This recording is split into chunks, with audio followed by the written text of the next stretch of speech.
My guest is Michael Ellsberg, son of the late Daniel Ellsberg. If you don't know who Daniel Ellsberg is, he's best known for leaking the Pentagon Papers, which exposed that the US government was lying about why they got into the Vietnam War. That set in motion a chain of events. Nixon's response had played into Watergate. We've got to keep our eye on the main ball, Ellsberg. We got to get this son of a bitch.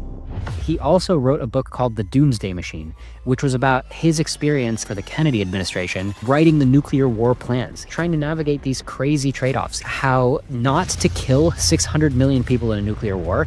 I see this as analogous to AI leaders trying to plan how they'll navigate the trade-off to superintelligence. Michael was actually an editor of Daniel's most famous books. Michael and I both agree with this moral code that Daniel Ellsberg has spelled out. Michael, what is the moral code? If you're in one of these top AI labs, if there are internal estimates showing that the danger is much greater than your leaders are saying, you owe it to the public to let us know. This is a matter of public concern. Think about your kids. You're building something that can end their lives. What has a lot of credibility is insiders giving up millions of dollars potentially to share this message. Insiders who are building the stuff saying, this freaks me the f*** out.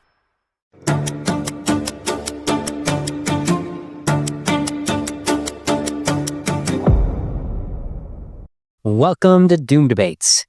My guest is Michael Ellsberg, son of the late Daniel Ellsberg. If you don't know who Daniel Ellsberg is, he's best known for leaking the Pentagon Papers to the New York Times in 1971, which exposed how the Vietnam War sausage was made and proved that the US government was lying about why they got into Vietnam. And then, relevant to Doom Debates, it proved that insiders in the US government viewed the prospects of the Vietnam War as being very bad, but then we're turning around and telling the public that it was fine. For the millennials and Gen Zs who are watching the show, Daniel Ellsberg was the OG Snowden. And Snowden has publicly said that he was inspired by a documentary about Daniel Ellsberg. It's called The Most Dangerous Man in America. So his influence, I think, is a lot bigger than his name these days. But if you've watched that 2017 movie, The Post, Steven Spielberg, Tom Hanks, Meryl Streep, 88% fresh, I recommend it. That is actually based on the true story of Daniel Ellsberg and the Pentagon Papers. That's not even the end of Michael Ellsberg's father, Daniel Ellsberg. I'm actually a Daniel Ellsberg fan. That's why I'm going on and on. He also wrote a book called The Doomsday Machine, which was about his experience as a high-level consultant for the Kennedy administration. He was writing the nuclear war plans. He was very much in the room where it happened, and he was trying to navigate these crazy trade-offs. He was trying to figure out how not to kill 600 million people in a nuclear war, try to get that number down to as low a number as he could, maybe only 100 million. I think that's what it turned out to be in his refined plans. I see this as analogous to AI leaders trying to plan how they'll navigate the trade-off to superintelligence, similar kinds of crazy trade-offs that are now going on in these rooms. So Daniel Ellsberg died in 2023 of pancreatic cancer at age 92. But we're still going to be able to talk about him because Michael has absorbed so many of his lessons. He was actually an editor and helped with the writing process of Daniel's most famous books. He's currently co-editing a new book of his father's unpublished writing, which is called Truth and Consequence. Michael has 25 years of experience as a direct response copywriter. He was writing marketing copy for websites and emails to get customers engaged and drive sales. And we're going to talk about that because it was one of the first casualties of AI automation. Like me, Michael is a thoughtful AI doomer who's written eloquently about why the future doesn't look good if we build artificial superintelligence. So you can see so many different topics. I'm really excited about this conversation. There's a lot of threads that I want to weave together. I think you guys in the audience are going to have a great time. Michael Ellsberg, welcome to Doom Debates. Thank you so much. I'm really excited to be here. This is actually my favorite podcast out there. I'm a subscriber. I listen to it religiously, or I should say atheistically. Michael and I just recently met on the subject of his father's writing and Doom Debates. It was just kind of funny because occasionally I would read something by his father. I've read both of his most popular books, the nuclear war one and the memoirs one. And I'd be tweeting man, this is so good. This is so underrated. And then also I'd be tweeting Doom Debates. And then Michael was following me on Twitter. And there was just all these connections happening. And I'm okay, we got to just have a discussion. There's so much to talk about. But Michael and I want you guys to know, before we get to everything, that the number one takeaway is about the moral code that Daniel Ellsberg has spelled out, because Michael and I both agree with this moral code. Michael, what is the moral code? Basically, if you're in one of these top AI labs and you believe in ASI risk, as I think a lot of people do in there. And specifically, if you're seeing estimates within your organization that show or suspect that the danger here is much larger than your leader, your CEO, is letting on, whether it's Sam Altman or Dario Amodei or Mark Zuckerberg or Elon Musk, if there are internal estimates showing that the danger is much greater than your leaders are saying, I think you owe it to all of us out there, everyone, I don't have kids, but everyone who has kids, all the kids out there, to warn the public. This is not just an internal corporate decision. This is a decision that will impact all of humanity. And so you do have a duty to the public on this one, and not just to your CEO's profits. Exactly. You're playing dice with lives. And the Vietnam War, the true story of the Vietnam War proves that when nobody stops, when nobody blows the whistle for years and years, then the tragedy will play out. For those of you who don't know, the story about Daniel Ellsberg is even though he leaked the Pentagon Papers, he could have leaked them as much as 4 years sooner. And he was just kind of waiting, wasn't sure if he wanted to do it. And eventually he did it. And he probably helped, or actually did he help end the Vietnam? But whatever it is, he could have ended some of the senseless killing if he leaked earlier, correct? Yeah, the way he puts it is that actually it set in motion a chain of events that did end up contributing to the Vietnam War ending earlier, particularly Nixon's response to his leaking. So your listeners may have heard of the plumbers. The plumbers were kind of formed to get into my dad's psychoanalyst office to find blackmail information, and then that kind of played into Watergate in different ways, and it went from there. So it's not quite as simple as like Pentagon Papers, stop the war, but they certainly contributed. And he does believe his first day at the Pentagon, he was a Rand Corporation analyst before that. His first day at the Pentagon working on Vietnam happened to be the day that the Tonkin Gulf started. And I think it was August, was it 64, I believe. It was the first day. So there's this crisis. And within days, my father knew, and everyone in the Pentagon knew, that everything that the public was being told was a lie, that this was an unprovoked attack, the extent of the attack. The whole thing was essentially like a radar mistake. And that was the basis of getting into the war. And my father knew that, and so did lots of other people. Did they have a duty to tell the public and say, your kids are going to be sent to die over here based on a lie? Did they have a duty to say, we're going to tax the fuck out of you, and use your tax dollars and all these things based on a lie? I think the answer is yes. And I think that if you're in an AI lab and you know that there's lies or gross mischaracterization of the risks, I think you owe it to all of us. And frankly, if you have kids, you owe it to your kids. Right now, you're talking about the Gulf of Tonkin incident in August 2nd, 1964. And this was basically when the U.S. got involved in the Vietnam War. And this was, I guess, like 23 years after Pearl Harbor. So it was kind of they were trying to like echo it, be like, look, we got attacked again. We got to get in this, right? Yeah. But I don't think they were spinning it as like U.S. defense, but I think they were just spinning it as like, well, we want to fight communism and they're attacking us. So you might as well. Yeah, I mean, we were up in their neighborhood and, it's pretty easy to sell the U.S. public on attacking a country if your troops get attacked or your forces, right? Even if you're like right up in their backyard. Once we sent troops based on this Gulf of Tonkin resolution, we started going more and more and it started escalating. And another factor of this that my father spells out quite a bit in his first memoir, Secrets, is that the public, Johnson and the public in general, they were constantly lying to the public about troop estimates, about what they thought. If we just send another, 100,000 men, like we're going to solve this. Like none of them believed that. Nobody inside believed that. There were some hawks who were like, we can beat the shit out of these commies. But even they didn't believe it was going to be done with only a few troops. They wanted, 500,000 troops. So again, the public was being lied into every escalation around that. And so the question arises, if you live in a democracy, which we do you owe the public something when there's these matters of, grave public life and death? Right. And just the history, I don't think this show attracts that many history buffs, but apparently the French officially withdrew in 1954 when they were fighting the communists in Vietnam. And then there was like this uneasy peace and the U.S. was slowly getting more and more involved. And then the Gulf of Tonkin resolution is like, okay, now the U.S. is like really fighting, even if it's technically not a war, right? Wasn't it famously like a police action, not a war? So I'm getting some info here from ChatGPT.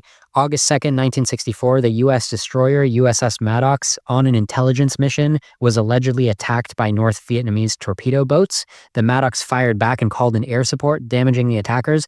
And then August 4th, a second attack was reported, but later evidence and Johnson's own private doubts, this is President Johnson, suggested that the second attack probably never happened. So that's what you were saying, which is like they made a huge deal out of like a skirmish that didn't have to escalate to a full-blown war or police action, but the US government just was building this momentum and kind of dragging the people along with it. And this was kind of the first of many very shady practices in how the government was communicating to the citizens, correct? Right. Historians have debated for decades, like, why did we get in exactly? How did we get drawn? A lot of it, my understanding is just kind of bureaucratic decisions. There wasn't like one clear, obvious reason why we kept getting sucked in more and more. There was a lot of bureaucratic inertia. There was like domestic electoral politics, wanting to save face, not wanting to look soft on commies. And it just dragged us into this total disaster. Now, when you say like, oh, we have no idea how it happened, I was around in 2003 when George Bush got us into Iraq. Did your Right. dad think that Iraq was straight up another Vietnam? Oh, 100%. He was, banging that drum real loud. And there's a wonderful debate online that was on C-SPAN. I actually put it up on I kind of managed some of my dad's old social media. I put it up on his YouTube with Bill Kristol, the arch neocon. And my dad was just saying, this is going to be a disaster. He predicted a lot of the stuff that ended up happening. And Bill Kristol was like, no, this is going to be a cakewalk. And so, yeah, he was. And actually, I have been one time, my dad was a big believer in nonviolent civil disobedience. He was very proud that he had been arrested, I think, 80 times for acts of nonviolent civil disobedience, mostly around anti-nuclear activism in the 80s. And it was kind of, he was an atheist too, but he kind of joked that this was his religion. Like he really believed in the power of this. And I got arrested with him once in the run up to the Iraq War, which, we can just see again, all the factors and debates and ways that a country can just get drawn into, or in this case, race towards a total disaster. Nice. Wow, you got arrested with Daniel Ellsberg. It reminds me of like, there's this company, Omaze, that, not to make light of the matter, but there's this company, Omaze, that when you go to like charity fundraisers and you're like sitting there at dinner and they have like these auctions and you can get these like experiences that are like so unique, like, oh, you get to meet this celebrity and they're going to take you out and do this, like, oh, cooking with this famous chef or whatever, right? So that could be like on the list, like, oh, you get to go get arrested with Daniel Ellsberg.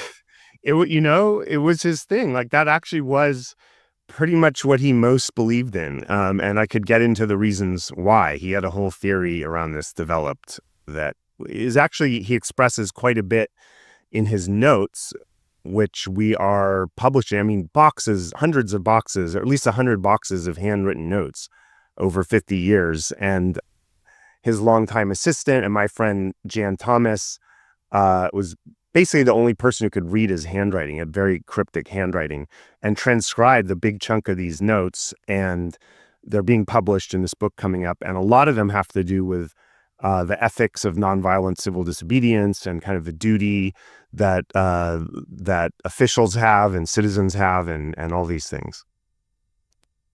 We're going to talk a lot more about your father's brave antics, because he definitely seems pretty fearless. A lot of the stuff he does, even just getting himself stationed in Vietnam during all these conflicts and the story he tells in the Secrets book, I was blown away. Like, wow, I don't think that I would ever do that, but that's cool that he did. And we're going to talk about how, when he leaked the Pentagon Papers, he was totally risking the rest of his life, right? Like he was going to go to jail. In fact, he almost did get imprisoned for life. And the only reason why he was back out writing these books, participating in society, was actually because President Nixon kind of bungled the prosecution, correct? Yeah. And all this was before I was born. So, had that not been bungled, we wouldn't be having this conversation. So thank crazy. you, Nixon. Yeah, thank you, Nixon. But yeah, so basically, my father, he was an insider. He had helped write the Pentagon Papers. He was one of, I think, 35 authors of it. It was an internal study of how we got into Vietnam. It was commissioned by Robert McNamara. And they basically documented from the beginning just how many lies. They documented how many things that the public was being told were just total lies, and also documented the reasons. Like, nobody believed in the domino theory; that was a total hoax. It was just PR. Just the troop estimates. That basically nobody inside believed what the public was being told. And my father, because he had visited the front lines, he was a troop. He had been a Marine company commander, but he visited Vietnam as more of a kind of civilian observer. But he was in the front lines carrying a weapon. And, he saw the stalemate up close. He saw on the ground why nobody believed this was a winnable war. And he also, saw the kids, and he saw that these kids were being displaced and suffering. And he came to believe that we should not be fighting a war that has no prospects of winning and that are killing, so many people on both sides pointlessly. And he decided, the public needs to know how they've been being lied to. So he began photocopying 7,000-page document in October of 1969. And then he tried to give it to Congress, and there was a bunch of blockages there. All of this is in his memoir, Secrets. And eventually he gave it to the New York Times, and it was a bombshell, and the public learned for the first time just how much they were being lied to. Yeah, it's great. Now, you mentioned that nobody really believed domino theory. So from what I learned about domino theory in high school history. So it's just the idea, the dominoes falling are basically like communism, right? So like communism kind Yeah. of originated in Russia, and then China was super communist, and everybody was saying, okay, the Soviet Union is going to go influence a bunch of countries, and the US is going to influence a bunch of countries. But every time the Soviet Union gets some country's government to go communist, that's like another domino falling, and they're going to try to like topple the whole world to be communist. And then our way of life, capitalism, which I personally think is worth fighting for, we're going to be like isolated, and then also they're going to potentially fight a war with us, because this is also during the Cold War, right? The 60s, this is the height of the Yeah. Cold War. Everybody's like, yeah, they're literally just going to nuke us and have the whole world be communist. So this slippery slope, that's basically domino theory. But you're saying that the government leaders didn't even believe that? I don't know about overall, but the Pentagon Papers showed that nobody believed that keeping Vietnam from being communist was a major step in the global fight against the spread of communism. There was very specific dynamics going on there in terms of just the bureaucratic politics of the United States and the electoral politics and all these things.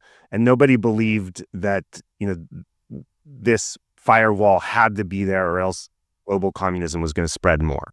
Right. That makes a lot of sense, right? Because so my understanding is that the government officials really were freaked out about the Soviet Union and were like overestimating them. And, Oh, yeah. and it was kind of, they felt really egged on to do this arms race, even though the Soviet Union wasn't actually going as hard as people thought they were going. So they were scared of communism, but they weren't particularly scared of Vietnam as a domino, is what you're saying. Right, exactly. And if you just look at the cost to our society in 50,000 dead, and the way this war just tore itself through our society, and then usually they don't even look in. Millions of Vietnamese dead in either through direct or through other kind of refugee type dynamics that were put in place for just basically no benefit. Like nobody saw any big benefit to this. That is different, I would say, than the current situation with AI, where everybody can see that. I see benefits right now. For me personally,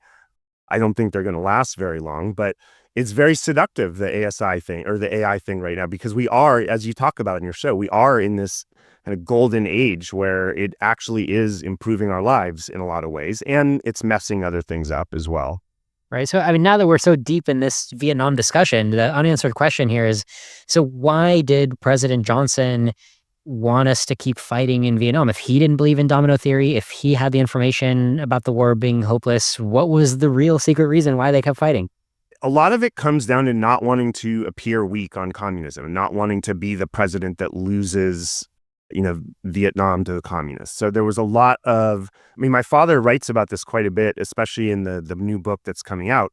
A lot of these types of politics can be explained by a type of machismo, where it just really is, you don't want to look weak. And honestly, I think a lot of that is playing out in the AI debate as well. If you really listen to people, the number one thing, and of course you're aware of this, that you hear is, well, if we don't build it, China is going to. So what, and the companies also in the US believe that with each other. If Anthropic doesn't build it, OpenAI will, and on and on. And so like, none of these guys want to get beat. A lot of it is like, we don't want to get beat, even though the thing that is going to beat people is going to beat all of us. So it's like, you don't want to be beat and killing everyone. It's this weird, it's very pathological. Yeah. And I'm totally willing to believe that this is kind of representative of the course of history on like so many different major events, like with the AI labs. A lot of people tend to be like, oh my God, what is Sam Altman's secret plan? He tells you this, but he really thinks this. I think there's a little bit of that. But I also think it's just like, I don't know, this seems like a good plan. This seems like something good might come out of it. Like I don't think that even the most strategic people in the world, it's very rare for somebody to have like this elaborate plan. I think people are more like, look, this, I just try to build stuff. I feel good about building it, right? It's usually like simple motives.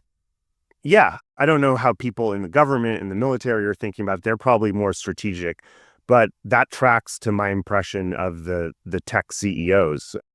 They're just like, this will be cool. Elon Musk is basically open about that. He, more than any of the others, as you know, has been very vocal about AI X risk. And as far as I can tell, his stance is kind of like, well, the other people are racing towards it, so I might as well race towards it also. And I think they all have this idea that like they're going to be the ones to steer it, which either means they think they're going to be the ones to implement safety, or that somehow like this thing is just going to take over, but it's somehow going to be better because they were the ones who steered the thing that took over all of us. I don't know exactly what the thinking is there. I never thought about this, but now that you mention Elon Musk not hiding anything, that's so funny because everybody likes to criticize Elon Musk, but you rarely hear people accusing him of having like secret motives because he's so open. He's like, yep, I'm willing to spend $1 trillion to get humanity to Mars. Like everything, I'm willing to be an asshole to get us to Mars. Everything is just my Mars mission. That's what I like. Yeah, I love rockets. I love, being a transhuman. Nobody's saying like, I bet Elon wants to like secretly be the dictator of everything. It's like, right. I think he's open about the degree to which he wants to have power. Like he's telling us he wants to have a good amount, but probably not all of it. Yeah. He's pretty clear on his intentions, and I don't understand. He hasn't explained yet, and I hope I'm wrong. Maybe he has, and I just haven't heard about it. But I haven't heard him explain. Okay, you were one of the OGs on AI existential risk, and you haven't changed your views on it that much. So why are you racing towards it? Like he could be a voice to say, no, let's not build this. I'm going to be, so much of what he does is about his ego. What if he realized that his ego would be enhanced by being right on this and by saying, no, none of us should build it and I'm going to not build it. And everyone else should take that stance as well. So just to wrap up this part about Daniel Ellsberg in the Vietnam War and the Pentagon Papers, one of the things that stuck in my mind was that your father noticed LBJ, President Johnson, lied to the public about the troop estimate, right? He was saying, oh, we're going to send in like a few more troops. And he knew perfectly well that they would need so many more troops if they were going to finish the job, or he would just send in a few troops and then get shellacked, which is what happened. Yeah, exactly. There just wasn't an honest discussion with the public whose children were being sent over there about what it was going to actually take and what was actually going to happen. And that, again, was being lied to. And, eventually my father came to believe that the public needed to know about this, that they were being lied into a war, and that it was his duty to warn the public about all the ways that they were being lied to, that the democratic, system was being subverted, the Constitution was being violated. Right. Now, the Vietnam War is something that humanity could afford to bungle, right? Because we sure did bungle it. Like the government lied to the US citizens. We fought a war that we couldn't win very easily for stakes that we didn't care that much about. Like we didn't actually care that much about domino theory. So it was a big bungle. Like nobody's happy with the Vietnam War. A bunch of people died, but it's okay because the world survived, right? Like most people still went on to live. But I think the lesson here is the next time you have all these powerful people that we trust to be telling us, what's a good decision, what are the trade-offs, they're going to bungle it again, except the stakes could be a lot higher, correct? Yeah, I mean, we're completely bungling this right now. There's not even any pretense at any high levels at this point that people are taking ASI risk seriously in terms of just realizing the stakes here and acting appropriately. It seems like everybody is in a multipolar trap to just be racing ahead towards this race to the bottom where everyone's disregarding safety far more than they should be to be, getting the next model out and shipping.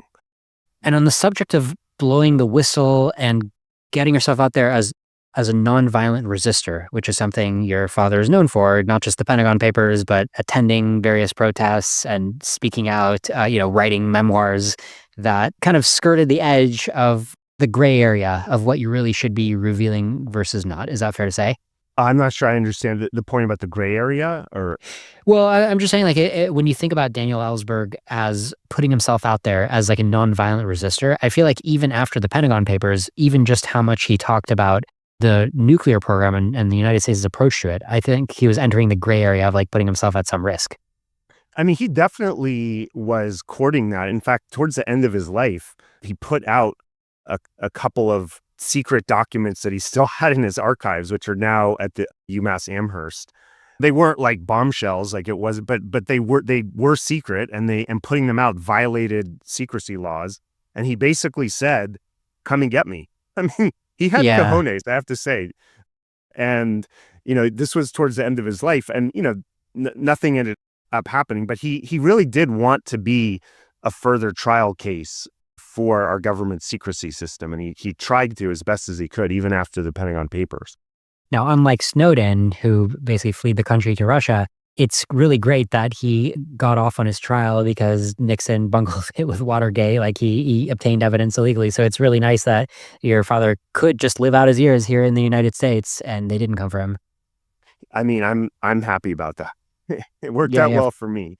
Yeah, but no, he was facing 115 years in prison, and there's a pretty good shot that he would have gotten that, not 100%, because there was major free speech aspects to this that had a lot of strength. So he had good arguments on his side, but there was a really good shot he would have gone to prison, and he expected to go to prison for the rest of his life, and he still thought that it was worth doing this. And he would always say to potential whistleblowers, consider that finding another job, finding another way to support your family than what you're currently doing might be a worthwhile cost to pay if the public danger is great enough. And I think with ASI, that is the case.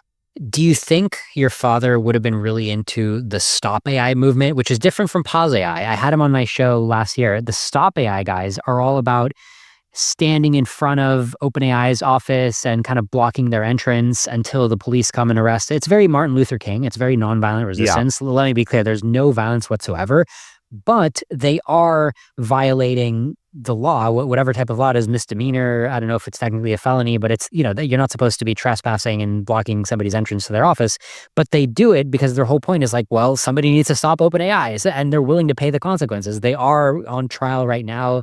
Crazy stuff. They actually subpoenaed Sam Altman. So they're very much committed to this whole nonviolent resistance direction, even though they're still a relatively small crew. Like, I think there's less than a dozen of them when they started out. It was literally like 2 people. It's slowly been growing. They've been doing hunger strikes.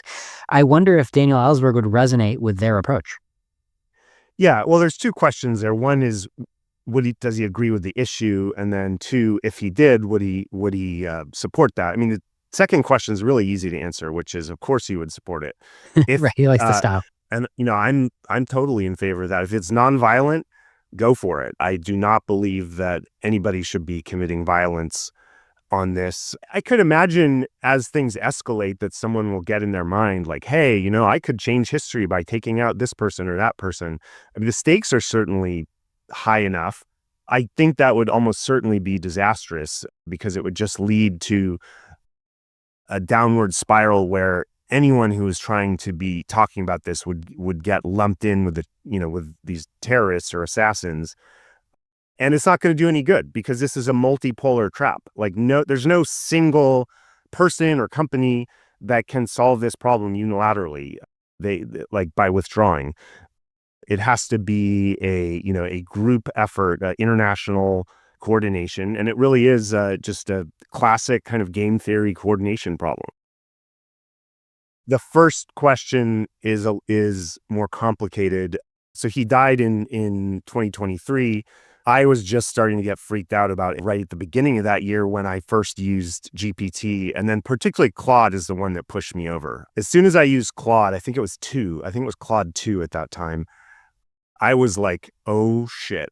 First of all, my first thought was my job is over. Like, it's a very good copywriter. And then I kind of played it out. I'm like, well, wow, if it's this good now, maybe we're all over. And so I talked to him about it. He was agnostic. He wasn't a tech guy. He certainly didn't dismiss it, but he just was kind of like, this isn't my field. He was focused on nuclear X risk. I did show him GPT, and he did the typical kind of he was actually silent generation. But I noticed, like, when you show boomers like GPT, the first thing they do is like, well, let me type my name in, and then like, oh my gosh, that has like 5 errors. This thing is a piece of shit. And I think he had somewhat of that response. So he wasn't that impressed with it. But I think that if he were around now and I could show him, the things that I'm reading now and make the case, I think that I could get him on the Doom train. So Yeah. now, if he would he support what Stop AI is doing from my understanding of them? Absolutely. Anything that is nonviolent. We're in an emergency right now. Like, this is absolutely don't look up, asteroid coming towards us terrain. There's a famous scene in that movie where Jennifer Lawrence's character basically has like a total freak out on air. I know you talk about like the missing mood, right? I think there's a missing mood right now. That doesn't mean everyone has to become hysterical, or that would be good if everyone was hysterical. But I do think there should be some people in our movement who really are like, we're in a fucking emergency here. Like, we need to like put all hands on deck in different ways. Yeah, so this is a good segue to your dad's other book, The Doomsday Machine, because in both the case of the Pentagon Papers and the case of the Doomsday Machine, your dad found himself in this position, which, like you said, it's like the movie Don't Look Up, where he's like, this is insane. Why is everybody else around me going about like this is business as usual? Like the Vietnam War, it's like, hello, we're lying to the American people what we're telling them about troops, what we're telling them about our chances of winning the war. We're knowably giving them wrong information. And then similarly with the Doomsday Machine, just jumping right into the book about the United States' nuclear war planning and the insanity of it all. One of the scenes that really sticks with me from the Doomsday Machine, one of the descriptions is when the US was charting flight paths to do like a nuclear bombing, like if they're fighting a war and the Soviet Union was launching nukes at us and we were launching nukes at them. And there were people whose job it is to like carefully plot out where the planes would fly so that like all these nuclear bombs would drop. And then there would be like huge explosions and all of this like danger, even just to be flying. The explosions would be so big, 10 megaton explosions, like 1,000 times bigger than Hiroshima, like insane explosion. And it's like, don't worry, because we've got these planes flying and here's like the perfect path they can fly that the US pilots can like make it back safely. And they were spending like many person years on these charts. And meanwhile, it's like, yep, there's literally tens of millions or hundreds of millions of, people dying, like this unbelievable carnage. But it's like, don't worry, we have like this flight path. And not only that, but it's like, well, wait a minute, aren't like the winds unpredictable? Isn't this also going to fail? Yeah, like the pilots are probably going to die too. And your father was pretty much the only person who's like, this is insane enough that like my life doesn't even matter, right? Like the reaction here, there's a major missing mood here. Yeah, totally. This is the book, The Doomsday Machine. It's good I'm on Doom Debates because exactly, Doomsday. Yeah, anybody with book in the Doom in the title is welcome on the show. I grew up hearing, the contents of this book. He basically worked on it my whole life. I'm 48. So I grew up, literally as a 4-year-old hearing the contents of this at the dinner table. It's crazy. So yeah, he worked for the RAND Corporation, which is a kind of quasi-governmental think tank that's affiliated with the Air Force. And this was in the late 50s under Eisenhower. He began studying nuclear command and control in the Pacific. He actually went out and visited, field commanders to study essentially what is our command and control system actually like?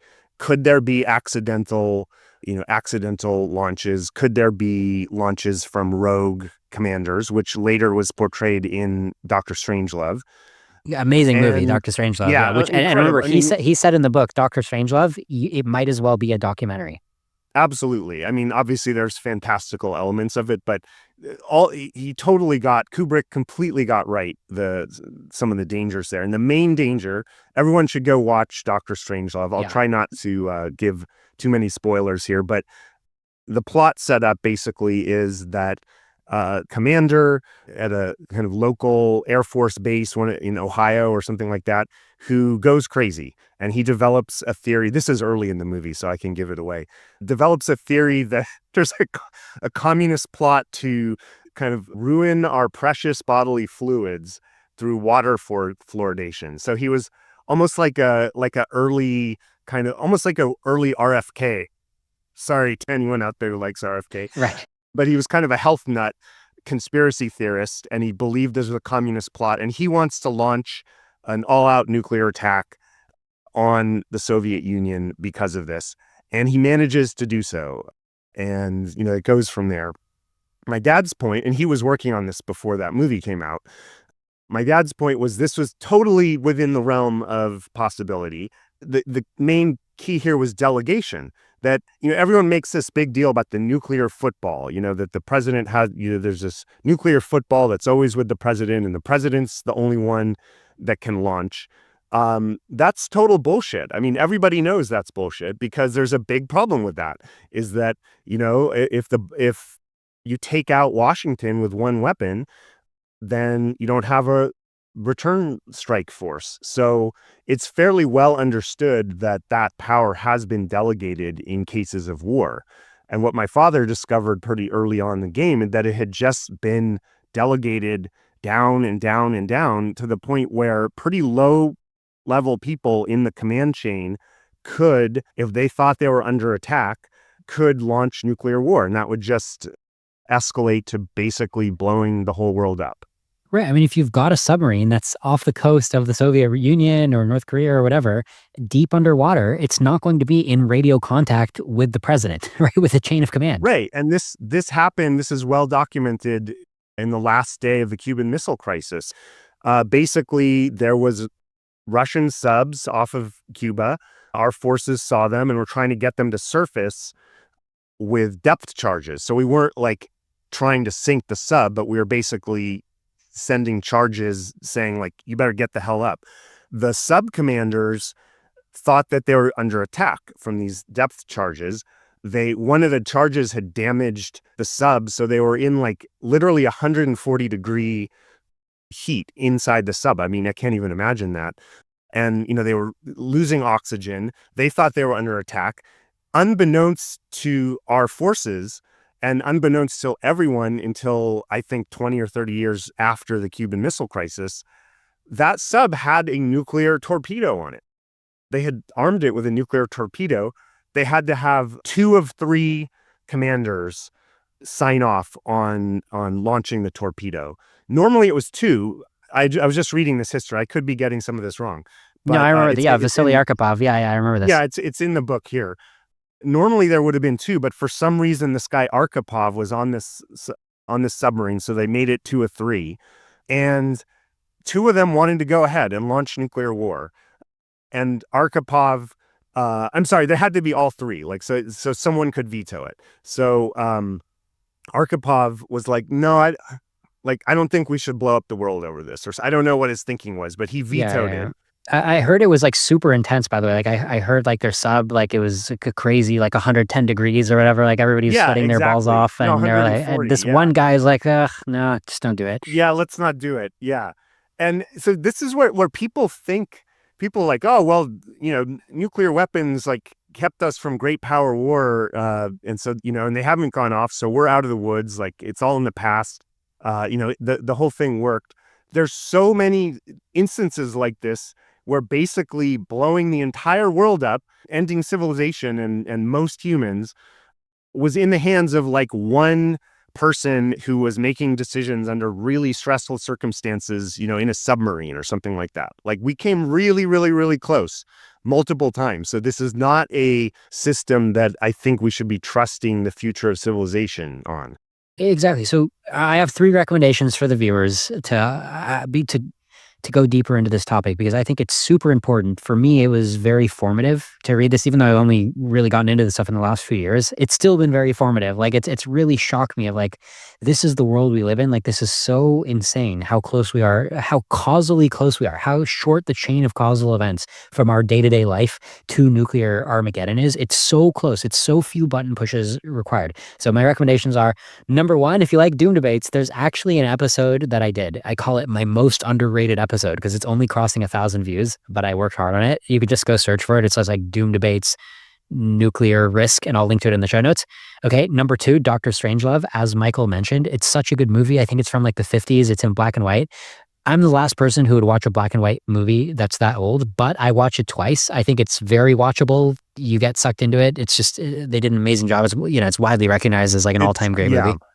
It's on pretty much every serious person's list as like one of the greatest movies ever made. It was in, I think, 64, I think. And it's amazing how they made this but it's hilarious. Like it's I don't even want to spoil it. I heard some spoilers of like some of the funny lines. Like there's some genius lines in that movie. Oh yeah, no, and the acting is great, and it's an incredible movie. Exactly. And then the third recommendation is that book that you were holding up, The Doomsday Machine by Daniel Ellsberg. So even if Michael weren't on Doom Debates right now, I could honestly tell you this is just a top 10 lifetime book. It's just such an underrated, under-discussed book. It's like, how do you go through life without knowing the stuff in this book? Just so mind-blowing. So I highly recommend that book. And I do think, part of the reason why you can extrapolate the risk of AI doom is you look how far nuclear doom has gone. Honestly, if we didn't have nuclear weapons and the Cold War and the Cuban Missile Crisis, if we didn't have all these events getting us so close to nuclear doom, it would be kind of intuitive to just look at all of human warfighting and be like, yeah, we never really hurt the planet that much. Like, we've been pretty robust. But when I look at the Cold War and how big nuclear bombs are and how damaging and what a hell on earth it would create, even if not everybody dies, it would set us back so far. For me, it just becomes so natural to be like, okay, well, I don't think this is the end of the story. I don't think that this is the most fatal thing that we're going to build. And this is just like, in the last century. So to me, it's just like so obvious that we're playing with more fire than we're equipped to deal with. Do you agree with that assessment? Yeah, absolutely. So when my father was he was writing nuclear war plans at the beginning in the Kennedy administration. So he was very, very, very high level. He was not a public official, but he was a very, very high level at the kind of bureaucratic planning level of it. And, the shocker of his life, I would say probably the biggest shocking moment of his life was early in this process. He asked a very simple question. If we executed our general nuclear war plans as planned, and by the way, they targeted every city in Russia and China, and they didn't even there was no option in these plans for only attacking Russia. The plans just didn't distinguish at all within the communist bloc. So we're going to take out all the commies and, target civilians, which, by the way, there is no definition of terrorism that would exclude targeting, every civilian on an entire continent. Like that kind of meets the definition of terrorism, I would say. So my father learned of these plans, and he asked, and he didn't think he was going to get an answer, but he asked the Joint Chiefs of Staff, if you executed these plans, how many civilians would die? And he thought he was going to say, we don't know. They just hadn't calculated it. Instead, a day later or so, he comes back and there's a little graph. And the graph says something like, 300 million immediately, going up to 600 million over the next several months from the fallout. And my father, just had a life-changing moment in that moment. And even at the time, he said, this piece of paper should not exist, meaning the thing it refers to. There should not be a real thing in the world that is referred to by a chart that says if we do this thing that we're planning for, that 100 Holocausts worth of civilian lives will be destroyed. That just shouldn't be a thing. There's no stakes in the real world that justify that type of civilian carnage. And he made it his mission at that point to try to reduce the carnage, civilian carnage, from the plans. And he wrote an updated plan at the beginning of the Kennedy administration that basically did get taken up, that in their calculations would lead to like 100 million dead. So, 15, 16 Holocausts. And, at the time, the logic is like, okay, well, I'm making it better. But, looking back, he says participating in any part of that process is, in his view, the most shameful thing he ever did. Right. Once you're at that level of insanity, there's not like degrees of less insanity. Like you're just in an insane system. And he would say, an evil system, a system that is targeting, tens, hundreds of millions of civilians as a part of its course, that is, he would say, evil. There is no definition of evil that would exclude that. Now, today, this idea that your dad was early on is propagating more and more. This idea of, as Annie Jacobson puts it in her really great recent book, Nuclear War, this idea that nuclear war must not be fought and can't be won. Like, you're not really the winner if you just killed 500 million people or more and your own country suffered a bunch of nuclear attacks. Like, you're not going to be in good shape as a country. Like, you're not going to have a good day. In the 60s, 50s and 60s, when your dad was in the Rand Corporation, this high-level policy advisor to President Kennedy, they really expected to fight this because they really thought, look, you got Russia, you got us, like we're at loggerheads here, like this needs to be fought out. And so those were serious war plans. Like they actually thought they were going to pull the trigger and they're like, look, this is the best we can do. 500 million lives dead. It's just, what are you going to do? Very much parallels the attitude today of like, look, China, man, it's China. What? Of course we're going to build it. Yeah. What are you going to do? Right. Well, and the key thing there is that they didn't know, and nobody knew until the 80s, about nuclear winter. There's an incredible movie called The Day After about basically what happens after an all-out nuclear war and nuclear winter. The basic idea is you drop somewhere between 100 and 1,000 warheads, on cities that burn, and you get enough soot that essentially it's similar to what happened with the dinosaurs, the asteroid. There's no photosynthesis essentially happening anymore for, decades. Within years, you have, total crop failure. And the estimates are that probably 100 million at most would survive that. And it would probably be like Australia and like the kind of equatorial parts and like very remote areas. And you would have you'd be back essentially in the Iron Age. You'd have like kind of tools, like no electricity, essentially erasing human civilization. And that's 100 to 1,000 weapons. These plans called for like thousands of weapons. We still have, this is the crazy part. They didn't know about nuclear winter back then. So they're just playing flip coins with, 600 million dead, just 100 times the Holocaust, just those stakes. Now we know about nuclear winter. This is well-established science. And they still have Russia and us. We both still have thousands of warheads that we can't use. This is totally irrational. We cannot use those warheads without committing suicide, without literally all of us starving. And it wouldn't be a pretty death either. It would be a very ugly death. They know about this now, and yet they still have a lot of these weapons on hair trigger alert. It's absolutely nuts. Like that's kind of the main takeaway, I would say, of this book. And if you're short on time, the last chapter really gets into this, is that you can be a part of these systems that kind of seem rational inside their bureaucratic logic, but are just totally insane, like completely insane. Right.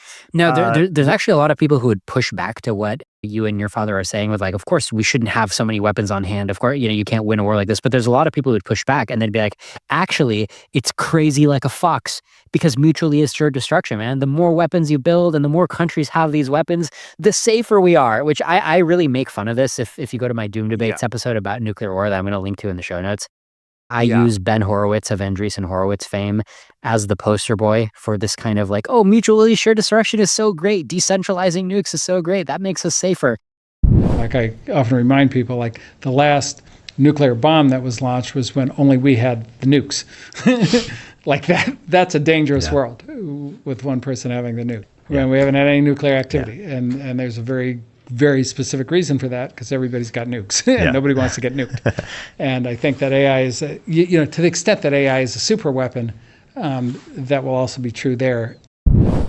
I actually disagree. Yeah, that's false. Like that guy, nobody should take a single thing that guy says seriously. That is an absolutely insane viewpoint. Yeah, so mutually assured destruction, I mean, it's not zero value, right? Obviously, I do actually think Putin is scared of mutually assured destruction. But the problem is, it's just kind of like this half-baked solution. Like, yeah, it has some value, but it's just not going to stop it when Kim Jong-un or his son or whatever finally presses that button on the first nuke and the nukes are flying. And it's like, okay, well, we are now past the threat of mutually assured destruction. We are now actually destroying each other. Right. So you have to distinguish between mutually assured destruction and mutually assured nuclear winter. Those are two things. Mutually assured destruction, you could, if you just had a few nukes, I mean, I think there is a much stronger argument for each side having a few nukes, saying, look, we're going to really fuck you up if you attack us. My dad still believed against that for a variety of reasons, because that does really support the game theory of proliferation. That said, you can make a stronger argument for that, but you really can't make a good argument for this doomsday machine. So the idea of a doomsday machine is on our side, and it could be on their side too. Each side has a machine where, you press the red button and there's an attack on us, and you press the red button and our nukes are on our side and they just blow up the whole world. So the idea is that if you attack us, we're taking everyone. We're going down, we're taking everyone. So don't attack us. And then the other side has that too. And, it gets into these very strange paradoxes where because you have to sort of be credible in your willingness to be crazy. So like the madman theory. And like once you get people playing like they need to pretend like they're crazier than they are, it's a very unstable system at that point. Yeah, that's right. And when I discuss the subject in my episode, I also talk about there's this constant background danger of accidents and, governments falling, terrorism. So it's not just this pure, clean game theory where it's like, look, I found a Nash equilibrium. It's like, no, misuse and accidents are just constantly there, giving you this background, this push, right? So like every day is like a danger. Until eventually it's like, oops, somebody had an accident, somebody misused it. Now you're past mutually assured destruction. Now you're escalating. Right. And also mutually assured destruction, or as one theorist who my dad quotes, it's actually sad, self-assured destruction. So you're basically saying, look, if you attack us, we're going to blow us all up. So you're kind of doing it to yourself almost. The other issue is that deterrence requires a rational opponent who is not suicidal, which usually is the case. But as we know, there are many kind of crazy suicidal cults out there. And, I have a kind of mini obsession with cults. I don't know why. I've never been in one, but I'm fascinated by them. And there's been, many, many, many doomsday cults who really do want to bring about the ascension to whatever stars they're obsessed with. They're probably not going to get their hands on nukes, although it's possible. But this whole idea of like, give everyone, Mark Zuckerberg says, give everyone an ASI in their pocket. I don't know if he actually means what we mean by ASI. Maybe he just means like a super smart AI, but not one that's smarter than all humans. But imagine that. Imagine that every person had in their pocket a computer smarter than all humans.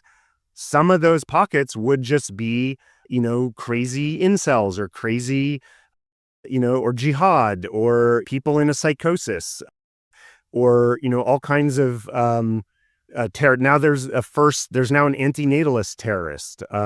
There's all kinds of just nut jobs out there.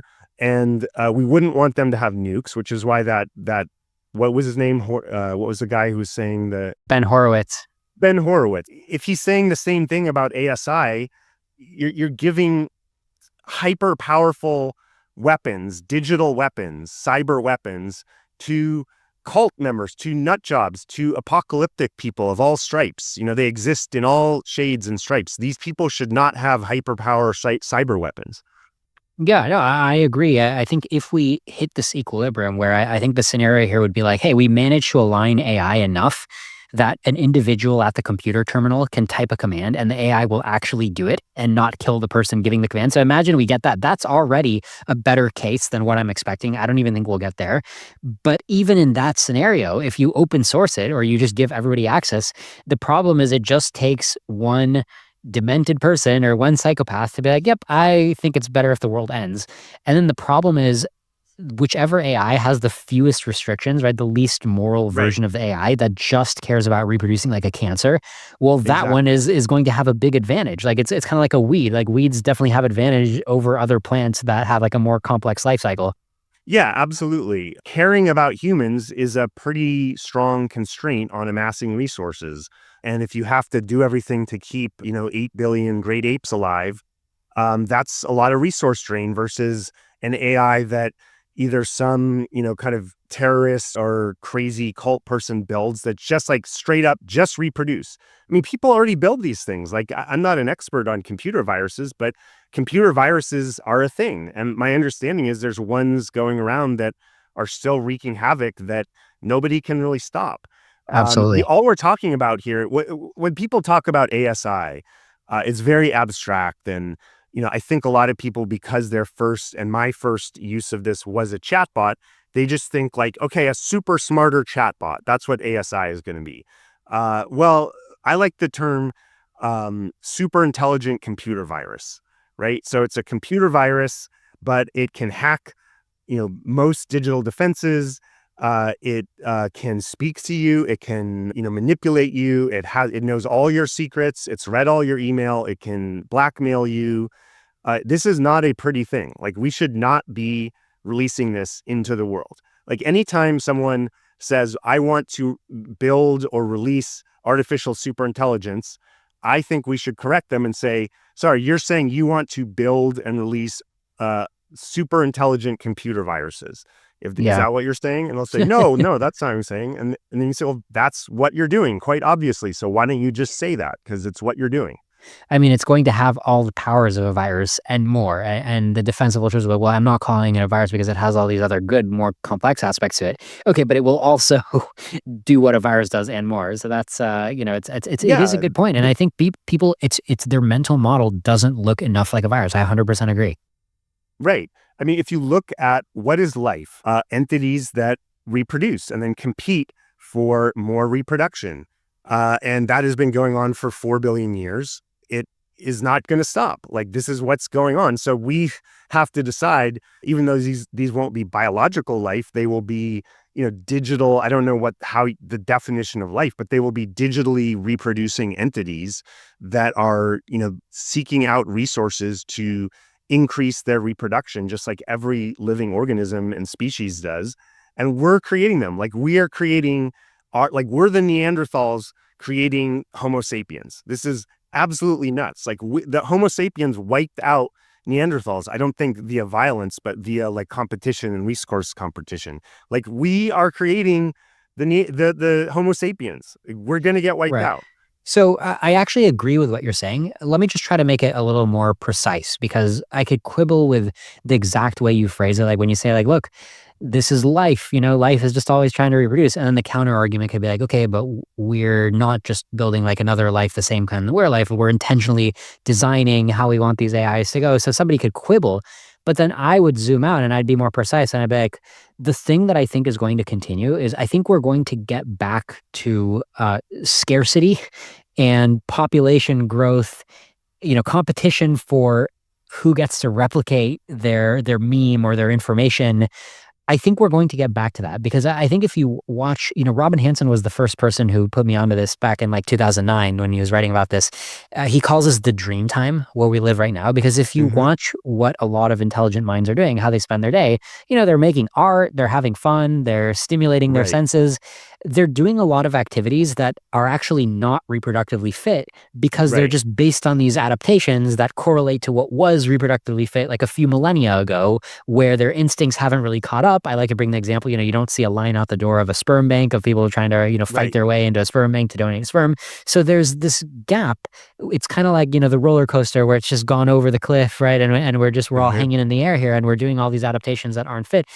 I actually agree with Robin Hanson and with a lot of people say that the gap is going to close. Like, where our stomach is going to fall. Like, we're going to be right back there on that track, back on track, where you are going to see an intense competition for what can replicate just because the slack is going to be gone because there are going to be these agents be like, oh, look, there's all this free energy. Great. Let me just grab that. And we live in a world today where there's an insane amount of ungrabbed tantalizing, juicy, resources that nobody's grabbing, right? You agree with that? 100%. This is a great question. Okay, so first of all, there's some debate as to whether there will be a multipolar ASI environment or a singleton environment. I don't have a lot to say as to which one of those is more likely. That people debate this a lot, but they're both really dangerous for different reasons. By the way, I think I'm one of the first people that I've heard that I have what I think is a pretty strong argument as to why even an aligned singleton ASI, by any definition of alignment, could be very dangerous to us. So we'll get into that. But the more likely situation is the multipolar, I think. And the reason I think that is you have people like Mark Zuckerberg who's saying, I want to give an ASI to every person in their pocket. Well, there's a problem with that, is that 1 to 2% of the population are sociopaths. So any plan, here's a good test, I think, that we should apply more to people, on the other side here is, okay, so you're saying, it's going to be safe because of X, Y, and Z. How do you handle that 1 or 2% of people who are sociopaths and who will use this dangerously? So, my friend Will McCaskill, I love this guy. We're really good friends. I have to say, and Will, you'll probably listen to this. I have to say I was disappointed in his response to Eliezer's book, in his tweet response. And one of his things was, he said, is like, look, we're designing it. So like, we have control here on what we design, and we're not going to design it to be crazy. I would say that argument fails the sociopath test. Okay, fine. But how many fingers are on the button? That was my dad's big question when he was studying command and control.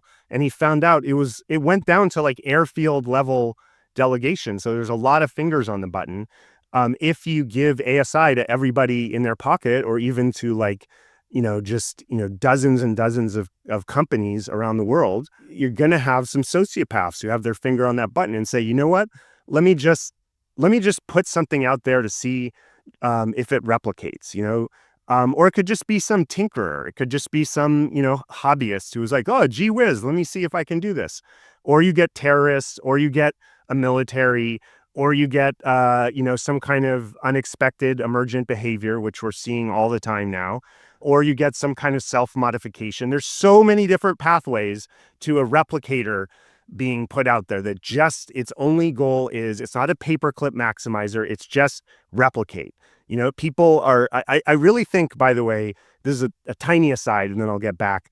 I do think it's time to retire the paperclip maximizer thing. I think it was a very useful thought experiment. It made the point well, but it sounds too weird. People are like, oh, that's not going to get us. And it just sounds very bizarre, right? And no one actually does believe there's going to be literally a paperclip maximizer. So I think our side should retire that one. Thank you for your service, retire it, and go to Replicator. Because Right. Well, the once paperclip you have a maximizer is a replicator- replicator, right? But when people hear it, they just don't build the mental model of a giant virus cancer replicator that also builds paperclips on a bunch of planets. They're like, oh, they Well, only think about the also- paperclips. Okay, but also in a multipolar scenario, if you have one entity that's devoted to paperclips, and you have one that's purely devoted to power seeking, to the ability to harness free energy and direct it towards future goals. The game theory works out. Replication is an attractor state.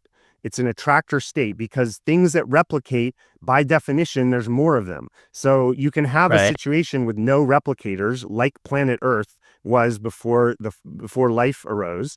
And then you put a replicator, think about this. The first replicators were microscopic. Like it was some little, I have a friend, Bruce Damer, his theory, he's an expert on this, a biologist. His theory is that it was little pools, kind of like tidal pools. And so there's some, if that's true, there's some tidal pool somewhere where these two little replicators or one or two start, and it's in a attractor state.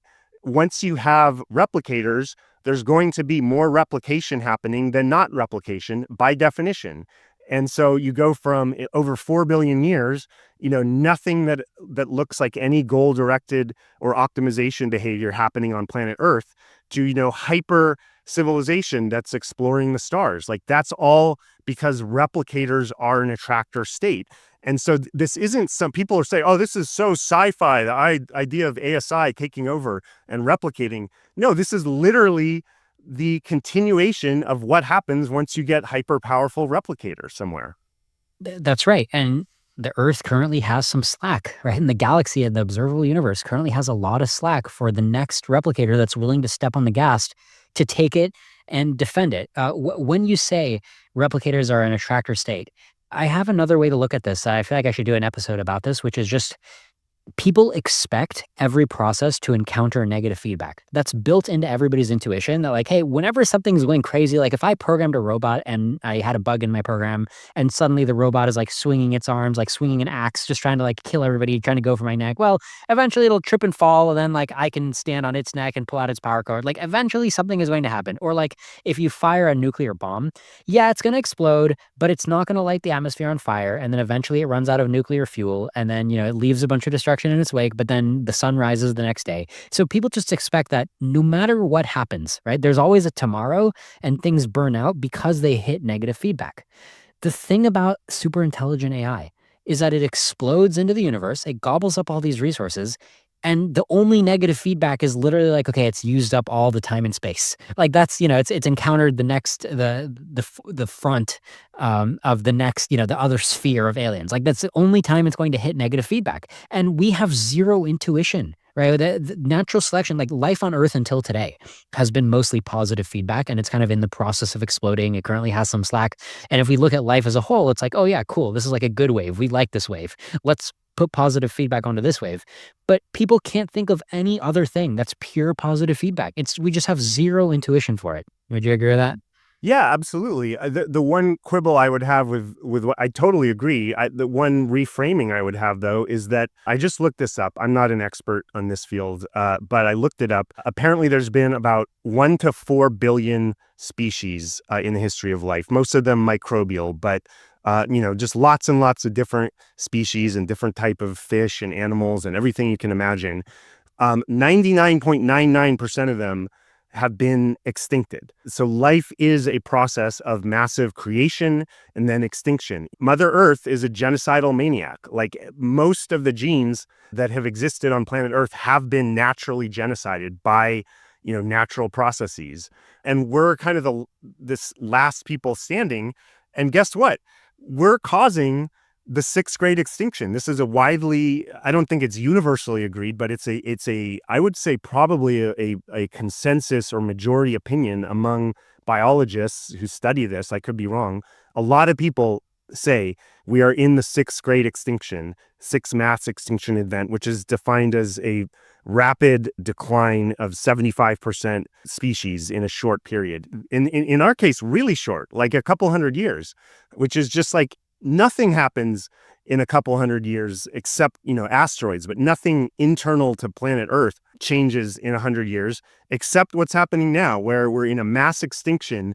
So this idea that it's like people, it drives me kind of crazy when the default is like, well, that's crazy to think that we could be extincted. That's nuts. It's like, no, if we're not extincted, we would be that 0.000% that is escaping this kind of natural process.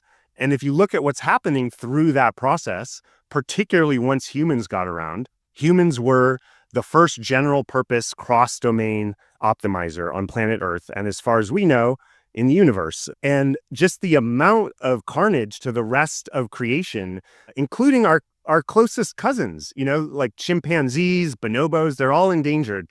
Like our great apes, this whole idea that like more intelligence leads to more compassion. Ask a chimpanzee who's in a fucking experiment in a lab, how much our greater intelligence led to compassion.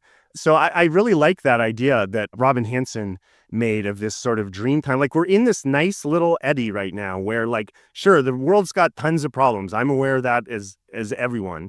But, there's a lot of people who are living pretty nice lives and they have families and, they get to go and, sit in the park and watch their kids play and, all kinds of entertainment and joy. There's not that much war. There's too much war, but there's not like that much war happening on the planet compared historically, certainly compared to the 20th century. We're in a pretty good zone here. It's like a little eddy of the river of optimization. Like we've optimized everything, but there's still like this little eddy here where we can still like play with our kids. We're about to end all that. We really are. Once you release an entity that is better at doing what we've done to the rest of the planet as us, our little dream time here is gone. It's over.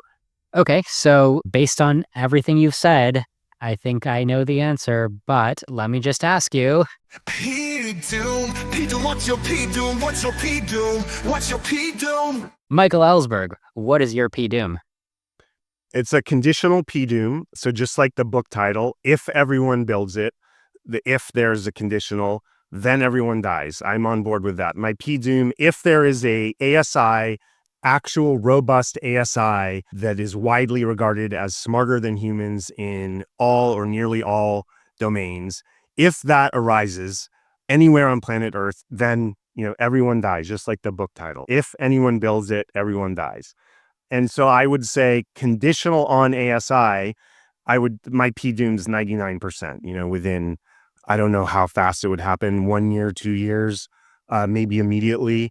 Now, I will say that I do not have any, I feel like I have pretty darn good, strong arguments for that P-Doom. By the way, just to define how I think of probability, I mean, there's a lot of debate about what the meaning of probability is and how you interpret it. The way I think of it is like degree of surprise. So what is the estimate right now on Metaculus? I think it's 2033. So what is that? Like 2033. 7 years away. 7 years away.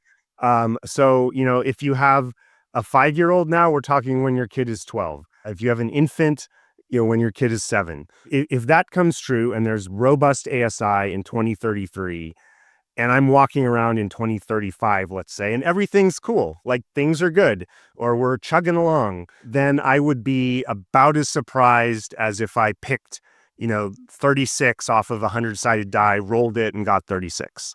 That would be pretty damn surprising to me. I think I can push back on that a little bit because if AGI is declared in 2033, there's a good chance that it's still just on the more right edge of this gray area where like today, let's say we're on the left edge of the gray area where it's like AGI can kind of replace a lot of people's jobs, but you still need a human supervising. When there used to be 10 humans, you can't go to 0 humans, but you can go to like 1 human kind of picking up all the mistakes of the 10 humans. And you can imagine that when we declare AGI, it's still like, okay, well, you need 1 human where 100 humans used to be. Like, it's still not at 0, like, for whatever reason. And when it tries to escape, then, like, once a day, it makes, like, this mistake that it can't recover from instead of, like, once an hour, once a day. So you can imagine, like, we declare AGI, but we still have, like, a few extra years after that before it's, like, super virus, like, unstoppable.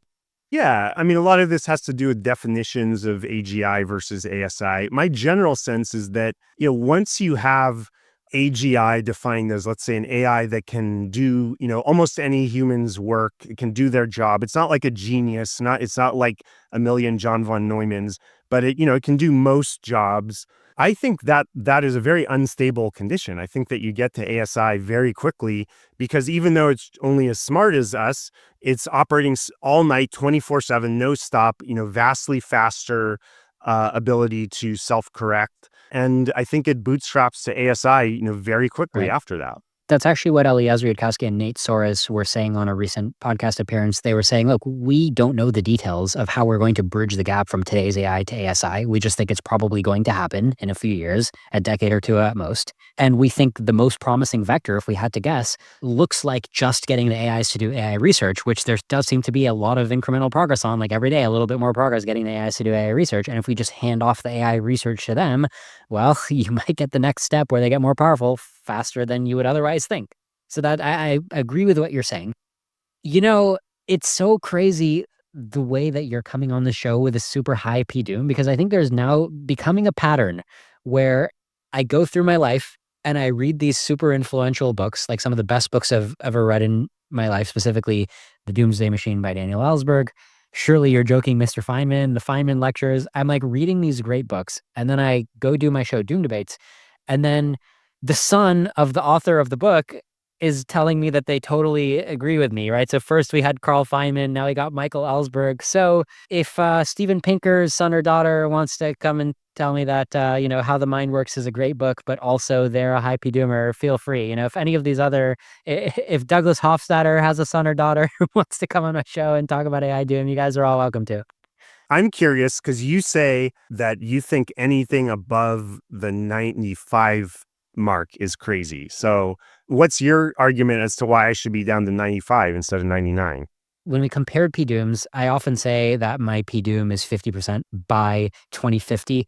I used to say by 2040, so I've updated down a little bit, and also time has passed. And yeah, it's I've slightly updated. I will admit I've slightly updated down. I think it's rational. I think when ChatGPT 3 hit, that really was a big subjective surprise. I think anybody who's acting like they knew all along that ChatGPT 3 to 4 to 5 would kind of subjectively slow down. Like it wouldn't surprise us as much subjectively, even though it's still following a bunch of exponential trends. I think anybody who acts like they knew what was going to happen is wrong. I'm not embarrassed at all that I got a little extra doomy in the ChatGPT 3 and 4 days. I don't think pushing it back a few years is embarrassing. So anyway, I now say that I'm 50% P Doom by 2050. You might hear me say 50% by 2045 if I make another update.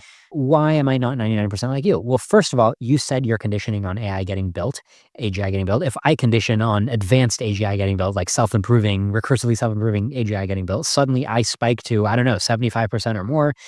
It's just hard for me to go past 75% because like unknown unknowns, there's just enough complexity to the situation. I mean, I don't directly object to anything in the Eliezer Yudkowsky worldview. Like it does look incredibly bad. I guess I'm just allowing some chance of what all of the non-doomers are saying. Like maybe the timing will work out where it just like somehow proceeds at a slow pace and doesn't explode the way I think it's going to explode. I mean, maybe I should say 80 or even 90. I just do think that there's some uncertainty. And I know Eliezer Yudkowsky says, no, it's actually an easy call. Like I just don't see how it could possibly go well. Nobody's describing how it could go well. I just don't feel as confident, okay? It's all about my gut. That's where I don't go all the way to 99%. That's what probabilities are in most cases, unless you're dealing with a really well-studied phenomenon like, gambling odds or something. It's subjective probability. I like to think of it as, degree of surprise. And a lot of that is just gut. That's funny is on Twitter, so many people like to dunk on me so hard. I'd be like, everything you're saying about Bayesian probability is just vibes. You guys are clowns even talking about these probabilities when you're just going on vibes. But I think the way I just communicated to you, I think is authentic and productive. Because when I'm saying, yeah, it's just vibes, I agree that some of the gap between why am I saying 50 or then conditioning and saying 75, why am I saying 75 and not 95 or 45? I agree that gap is vibes.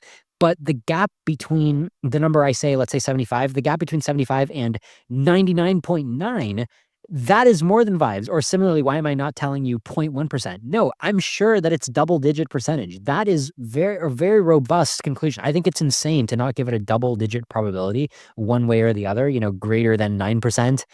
Not well into the 90s. I think it starts to get crazy once you go past 90, or certainly once you go past like 95 without conditioning on a bunch of stuff. I think it gets too crazy.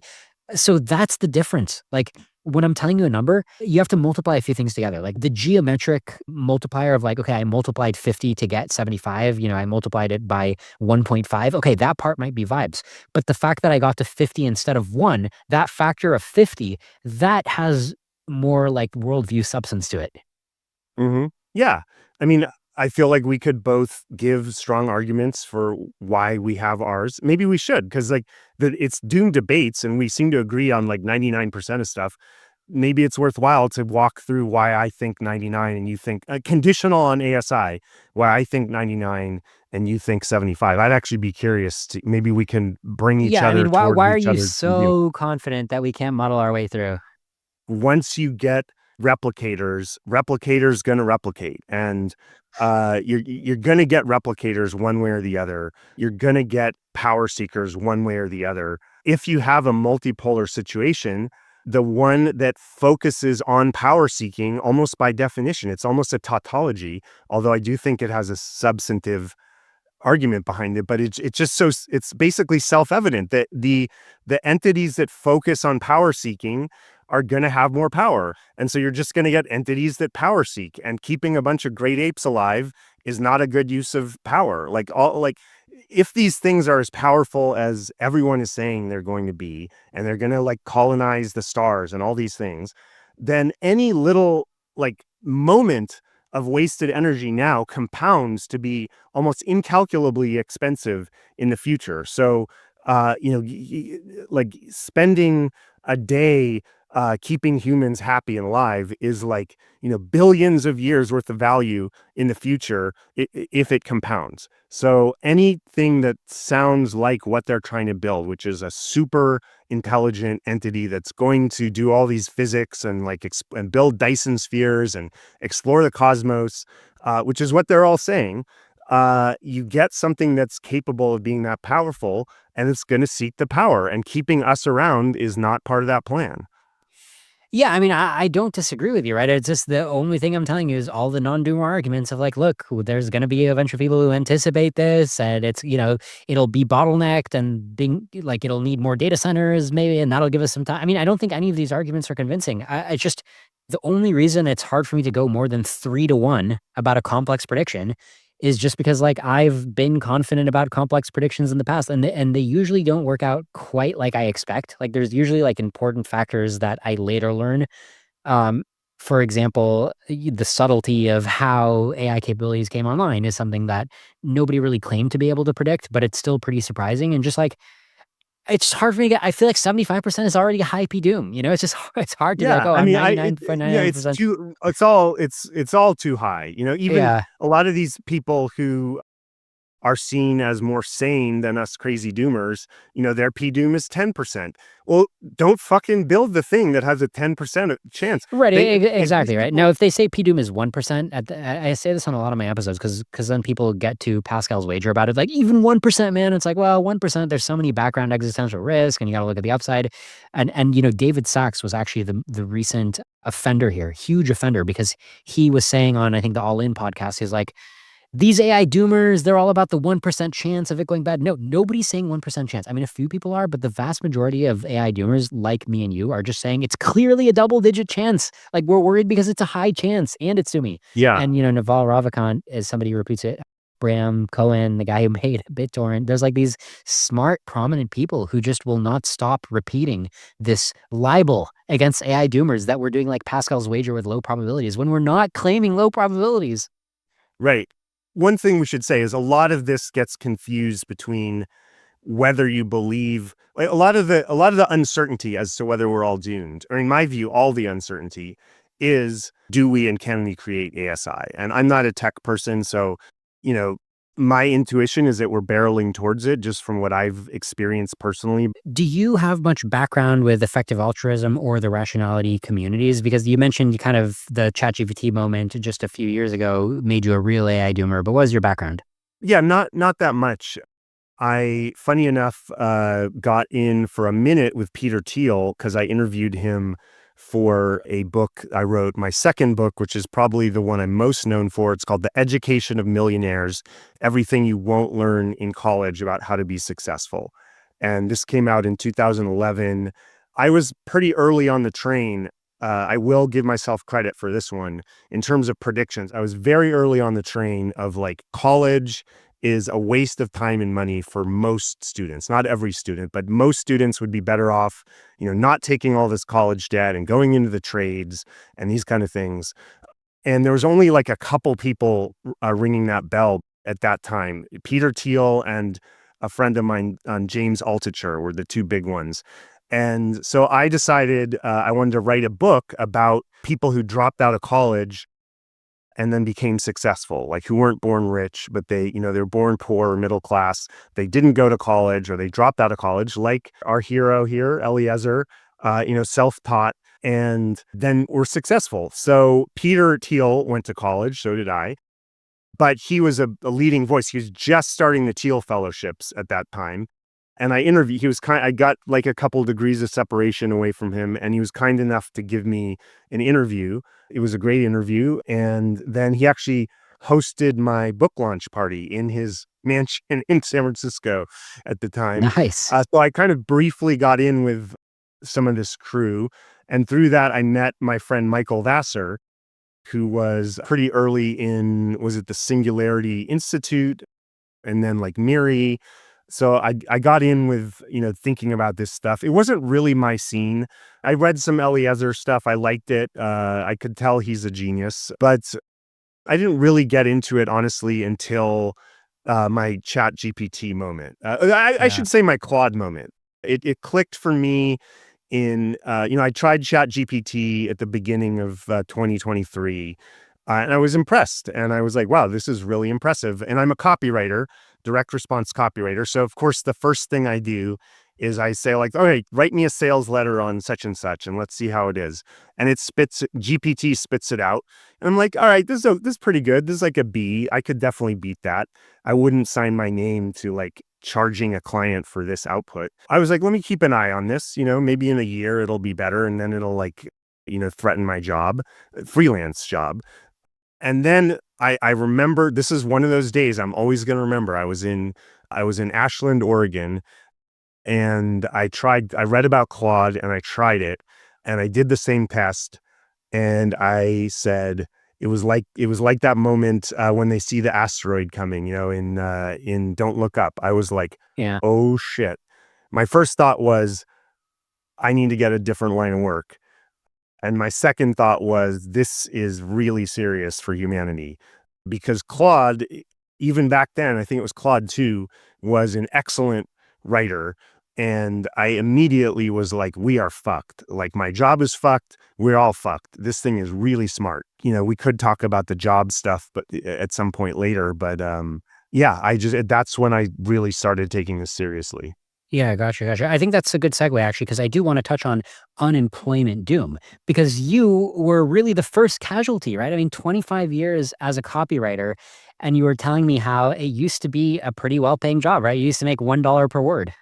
Yeah, so I have a background as a freelance writer. I've written 3 books. I edited my father's memoir, Secrets, and most of how I made my living since I was 23, so like 25 years, was as a freelance direct response copywriter.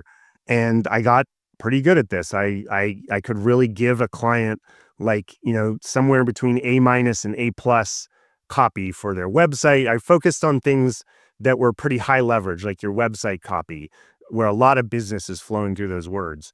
And I got up to $1 a word. I had a nice life for myself. It wasn't like get rich money. It wasn't fuck you money, but it was like comfortable. And I, could sleep in. I'm a night owl. I, had a pretty flexible hour. So I built up a nice life for myself. Claude comes along and I immediately was like, my job is not lasting here. 25 years of human capital. I'm not trying to get people to like sad violins here. I'm just saying 25 years of human capital totally disrupted in 1 year. I immediately was like, I'm skating to because this is B or B+ copy. So all of a sudden my client market goes from not having copy and having to spend, $1,000 or $2,000 for really good copy to being able to get B or B+ copy basically for free. And not, it takes me a week or 2 weeks to write a sales page. They get it instantly with a press of a button. I just couldn't compete with that. I could not compete with that. So I immediately pivoted, and I was pretty early to this. I created a practice called Muse Infused. AI copywriting with a human touch. So I basically I was like, look, if this thing's putting me out of work, I'm going to try to milk as much, savings as I can out of it while there's still something for me to add to this.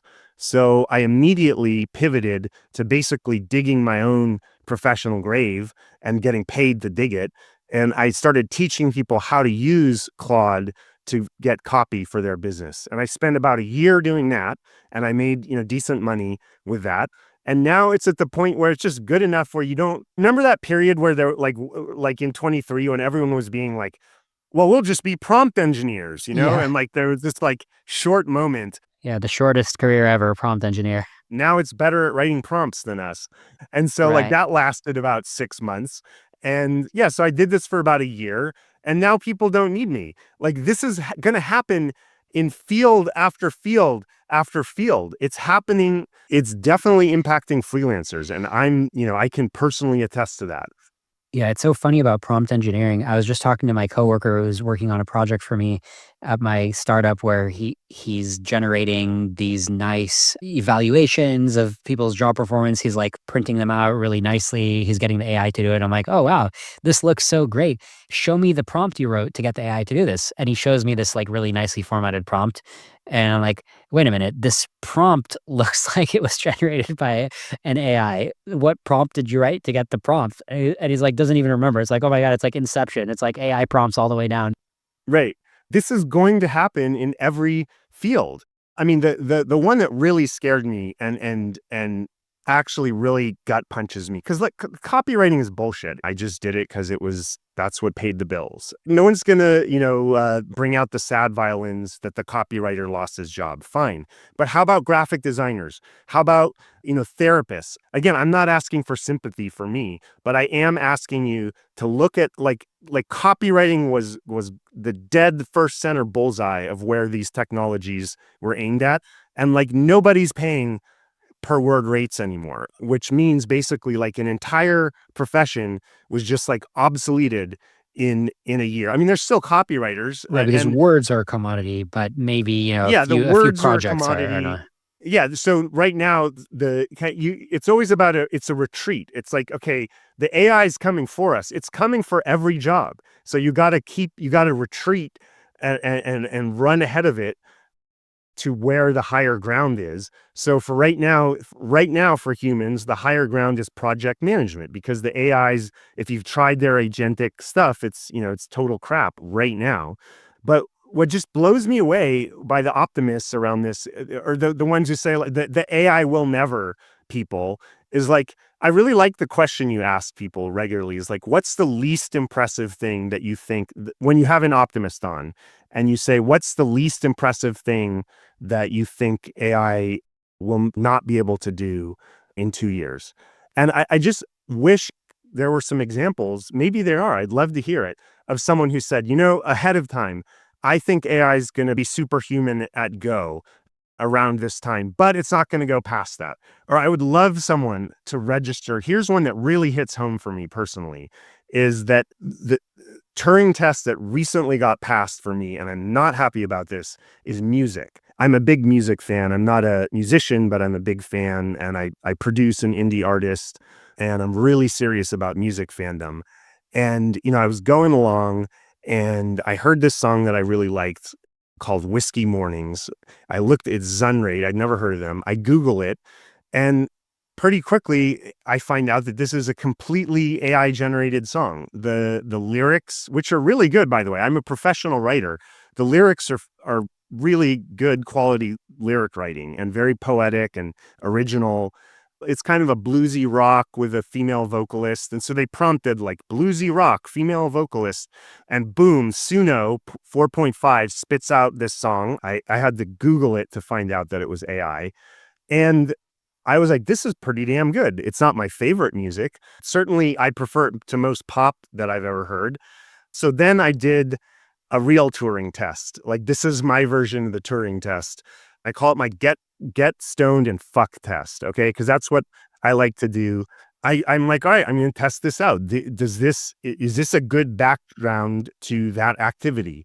And I put it on and, got pretty fucking stoned and had a lover, and she loved it. And, I loved it. I'm like, this passes. I am enjoying listening to this during the GSF session. And then a moment happened where this was honestly one of the most heart-sinking moments I've ever had. And it just shows the trajectory we're on. I was with a lover there's a musician that I'm really obsessed with called Adey Bell, Adey Bell. She's like a pretty undiscovered singer-songwriter, pianist. I'm friends with her as well, but she's my favorite musician. And I had a lover who I turned on to Adey Bell, and we've listened to her a lot. And I put I put the Adey Bell on during this GSF session. Then I was like, hey, let's try this other group. And I put on Zunraid. My morning starts with whiskey, like a lover I regret. I'm very geeky about this stuff. I like split test this stuff. If this is my version of the Turing test, this is literally a Turing test. And the lover really likes it. And, I'm like, okay, cool. Okay, it passed the Turing test. Let me put Adey Bell back on, which is my favorite musician.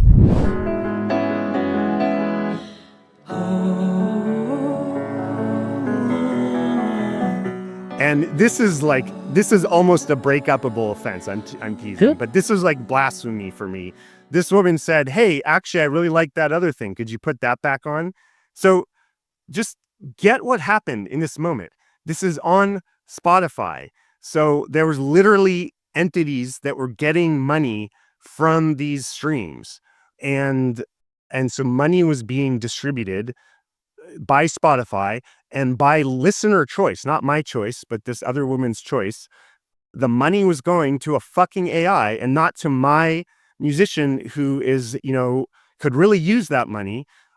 And I just read a headline yesterday that now there's a fully AI generated country song that just got at the #1. I think it's called Walk With Me or something.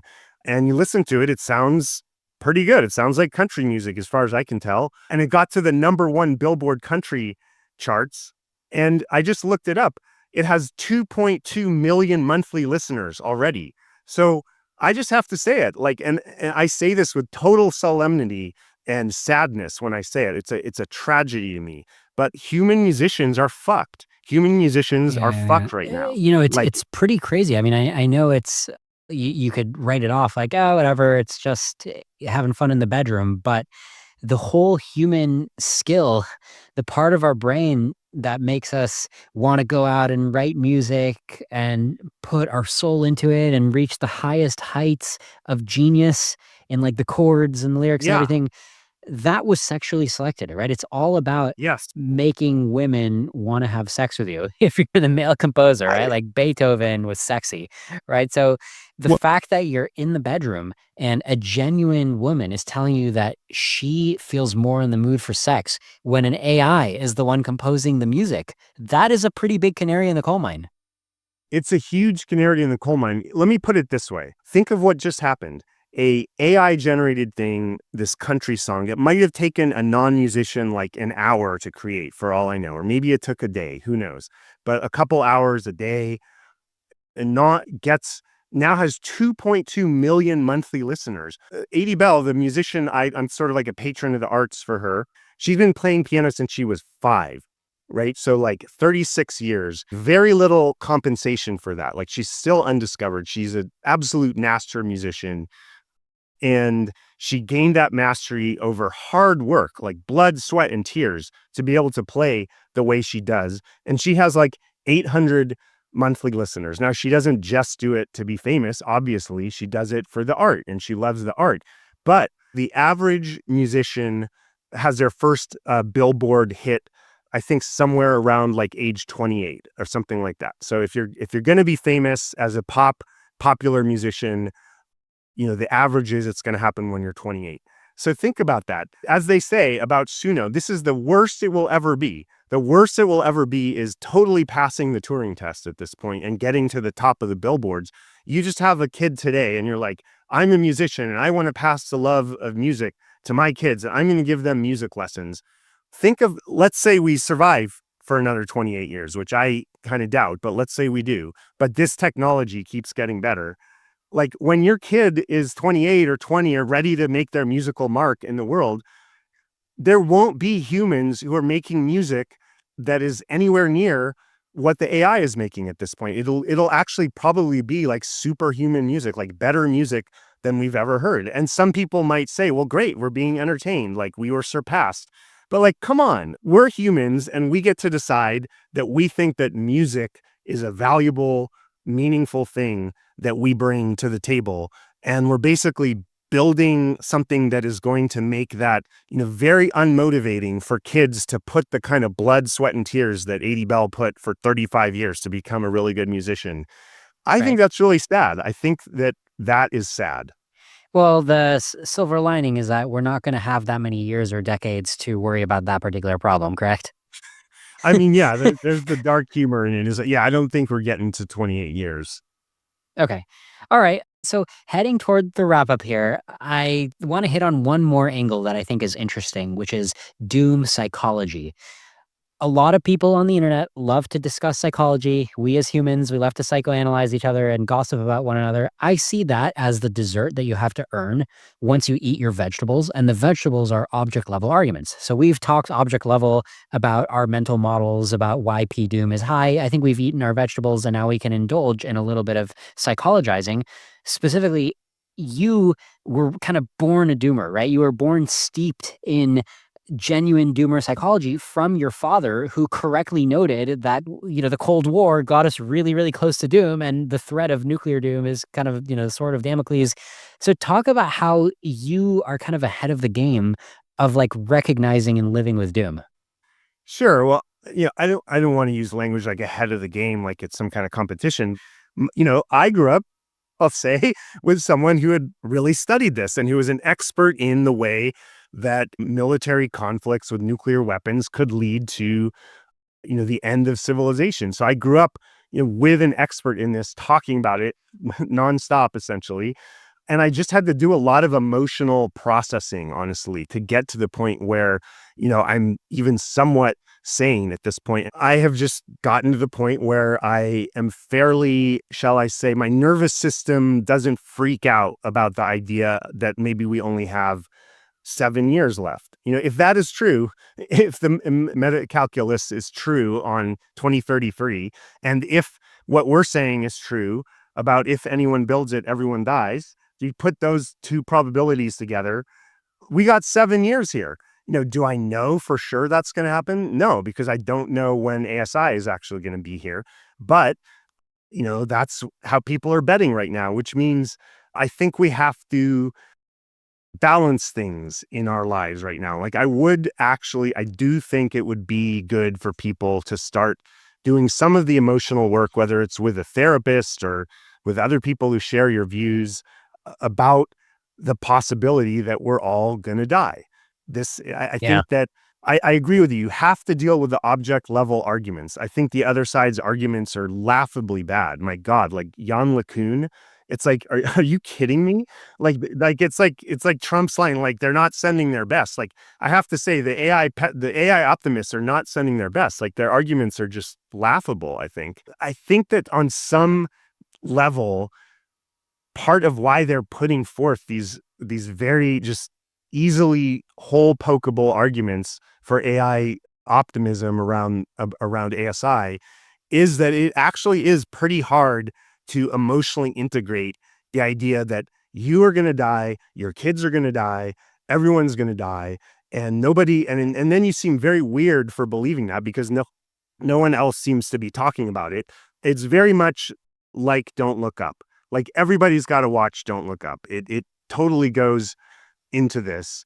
And I would say that we need to keep talking about this. I'm not just, I live a pretty hedonistic life, but I'm taking a break from my hedonism here and then. Like speak out about this, but speak out, be an activist, donate resources, donate money, but also if there's things that you've really wanted to do in life, do them. If there's experiences you want to have, travel you've wanted done, some type of relationship that you've wanted to have it, because these may very well be our last years.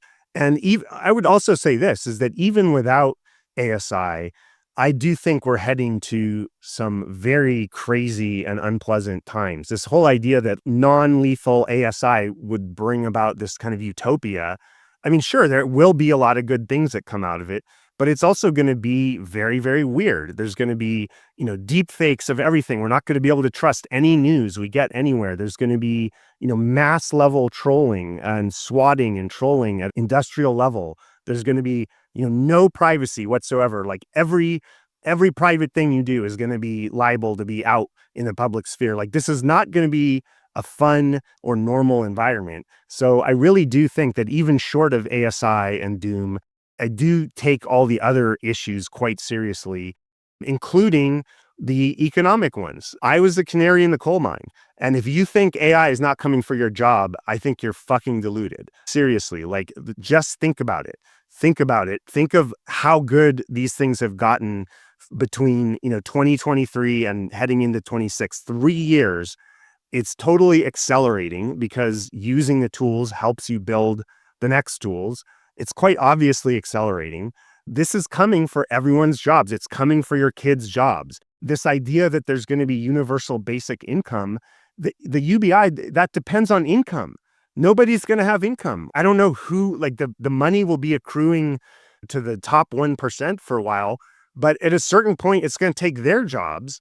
And you're just going to have these AIs that we're just delegating more and more decision-making to, doing all the things, generating all the economic activity. What are they going to do? Just mail us UBI checks themselves? Governments will be collapsing from no tax revenues. It's going to get out of control. And I don't think that you should just count on governments being in place to send you UBI when there's no I. Right. So for the viewers, my position on this is I used to say, whatever, it's a champagne problem because, like, yes, we're all out of a job, but the work we were doing before is being done and better. And the AIs don't necessarily need to take all of the productivity for themselves. Like, they can just share it with us because we just program it, like we own them. But as you're saying now, it's like, well, with all the humans out of the loop, isn't that an unstable situation? What if somehow the AIs just become like a virus and don't give us the resources? So my current position is, like, if you read the Gradual Disempowerment paper or if you read The Intelligence Curse, my current position is that unemployment, it's a champagne problem as long as there's still a bunch of human jobs. Like, oh, there's fewer human jobs. Oh, that's okay. We'll just have like more welfare. Like, as long as it's like a matter of degree, I think we can hang on, and it is a good problem, a relatively good problem to have. It's like, okay, just vote to have universal basic income. But I do think we're getting squeezed down more and more. And I do think this is actually a good way to see the transition toward disempowerment happening. So when you see more and more people losing their jobs, maybe it's okay, maybe it's okay, maybe it's okay. But you have less and less time left before we have no jobs. And we have, we're hanging by a thread where we better depend on the government to still care about us. And it's like we just have no power to change if we get locked into a bad scenario. And of course, the ultimate bad scenario is just like recursively self-improving, unaligned takeoff. So I've become much more sympathetic to this idea that unemployment doom actually, it really is a slippery slope from unemployment doom to just full out doom. So yeah, so I'm more sympathetic to what you're saying. Let me finish this point, and then I do want to talk about doom scenarios. But let's just wrap that up. Even without ASI and doom, for all the reasons we doomers talk about it, I do think the economic doom could basically get us to the same place. And by the way, I should just say, we get dismissed as like, oh, they're doomers. And I'm coming right out admitting it. Like, I'm biased, okay? Like, I am biased. I have a pessimistic bent, but like everybody's biased. Like we got to call each other's biases out while engaging with each other's arguments. And the other people, I think, they have an optimism bias. And they specifically, there's a kind of meta bias I see here that other people have. I call it the universe has a human shape. Things are going to work out for humans. I believe this, like, this is definitely, like, religious people are pretty open about this, but even like atheist people, they just can't believe the idea that like things wouldn't work out well for humans. Also, it's often expressed as a view of like, look, intelligence is, morality is part of intelligence. And so as it gets more intelligent, it's going to be more moral.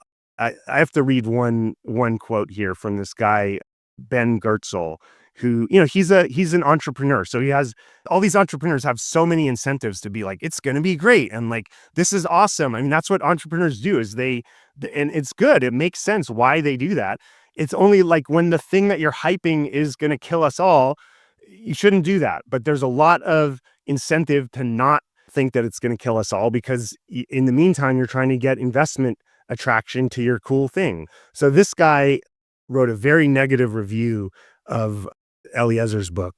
And he was making this point, which a lot of people make. I think Steven Pinker is on this train. He says, mammals, which are more generally intelligent than reptiles or earthworms, also tend to have more compassion and warmth. Okay, like, do you think that's going to be very compassionate when, you get eaten by a lion?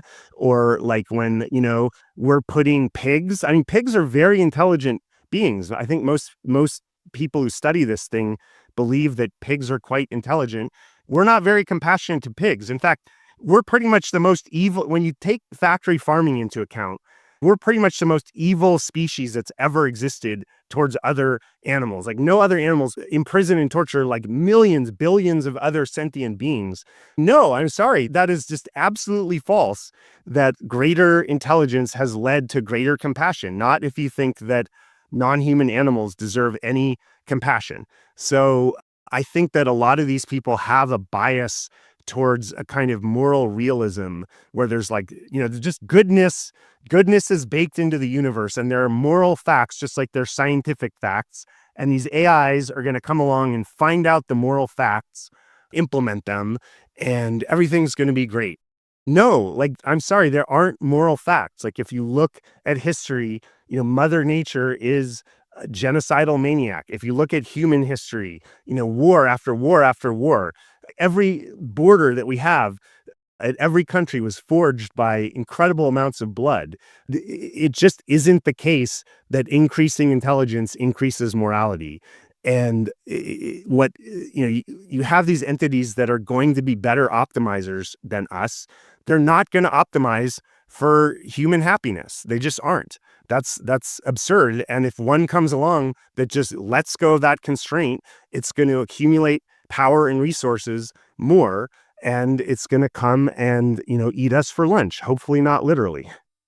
Well, I certainly understand why you subscribe to Doom Debates because you've clearly noticed, as I have, that these passionate non-doomers are really misguided in a lot of the central arguments they make. I think we're on the same page there. Okay, so to wrap things up, give me your number one mainline doom scenario. Okay, so two scenarios. One is multipolar, one is a singleton. Multipolar, it's just like law of the jungle. You just got might is right. Whoever just builds up capacity, we're talking, compute, energy production, defense with drones, and whoever just builds that stuff up faster and not worrying about human welfare, I'm talking about the ASIs, is going to win. And the universe basically is going to be populated by whoever's a better optimizer. And at some point, if there's a multipolar competition, one of those AIs is going to realize that I'm going to win if I just focus purely on optimizing for things that help me impose myself into the future, like energy production and defense. And you just get a arms race. And, if we're not just killed instantly, which, I don't know if that would happen or not, but it's just going to be like, I love your example of the bison, right? There was like 60 million bison in 1800, not that long ago. Imagine that, 60 million bison across the Great Plains. There's reports that you basically couldn't see anything but bison. It was like this wave of bison. And in 93 years, a smarter species came along, a better optimizer than bison, and said, we actually want this land for ourselves, and we can't have our civilization if there's all these bison around. So we're going to shoot them all and take over their habitat. In 1893, I just looked this up, there was 500 bison left. So like 60 million to 500, like 99.999% reduction in 93 years, just because this better optimizer wanted that space for railroads and then settlements and then cities and now Walmart, and I think multipolar situation, you're just going to see data centers going up, energy supply, solar arrays. It may look like that before ASI takes over. So they'll just take the reins and just press the button and say, okay, we're all in charge of that now. And we just get crowded out, even if Right. it doesn't I like mean, you and I, with directly the stuff you're kill us. saying now, I feel like there's a perspective difference where like the average person, they just have all these concepts swimming in their head and like, yeah, this person says this, like maybe this might happen. Oh, here's this other pattern. Let me pattern match. I think you and I, our thinking style is more like this thing that you're saying now about like, taking over land, instrumental convergence. I think we have the sense that these are deeper, more powerful, more long-term forces, right? I feel like that's a big difference in thinking style where some people just kind of have a grab bag of different ideas, just kind of competing on a level playing field. And then people like you and me, our thinking style is like, oh, we kind of rank the power of different ideas. And we see this as a very Right. deep, powerful idea. Yeah, I call it temporal selection, which is that on average, entities that focus on optimizing for controlling the future, which is how you define intelligence, optimization power, which is basically controlling the future, entities that optimize for that, which basically means optimizing free energy usage, to a first degree, a first approximation, entities win that maximize free energy usage. And you can chart that out in evolution. You can chart that out in, human cultures, hunter-gatherers versus civilizations, nation states, and ASIs that focus more on harnessing and developing free energy will control the future. So basically, it sounds like a tautology, but it's not. The future is populated by entities that focus on controlling the future. And if you had several entities that are fighting for this, one of them is going to realize it can control the future more if it just doesn't have to keep 8 billion gray apes around. It's just like these are very deep evolutionary dynamics that are totally amoral.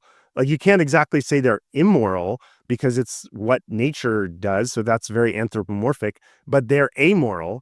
There's no plot, as you say, there's no guardrails saying that we are the be all and end all of where this process ends. So okay, let me get to my doom scenario. Let's say there's an aligned ASI and it's a singleton. Great, we built God and God loves us. Here's where I think a lot of the religious stuff comes. They're kind of talking about like building this God that loves us and it's going to be able to do everything and it's going to keep us around. Okay, here's a key point. If it's aligned, by definition, it is optimizing for the maximal flourishing of humanity over time. Everyone would consider that to be an aligned ASI. There's one problem with that. There's a difference between the way we humans think of value embodied in our communities here on planet Earth in 2025 versus the way a eternal optimizer, which is the definition of this, would think about maximizing human value. And we think of it because we want to keep living and you have kids and you think about your kids and your grandkids and kind of this continuity. But once you have an aligned ASI that is thinking about maximizing humanity or maximizing the expected utility of sentient beings across millions or billions of years, because its capabilities are increasing exponentially. Compute helps you create more compute.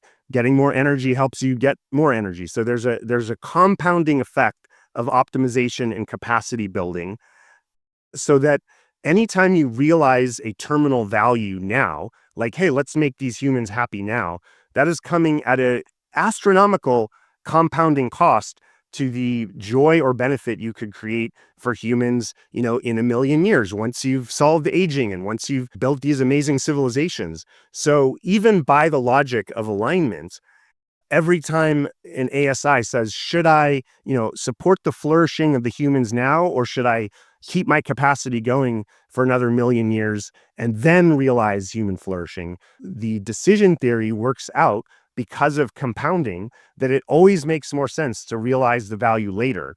So if we get, this sounds sci-fi. In fact, I'm gonna write some sci-fi around it. I hate that retort. Like, oh, well, that's sci-fi. It's like everything. The fact that you and I literally remember the Jetsons, video cameras. Like we're living in the sci-fi of my childhood. I remember video calls from the Jetsons, and now we're having one. Like sci-fi happens. So the sci-fi I see there is that the aligned ASI would say, look, we've got these humans around.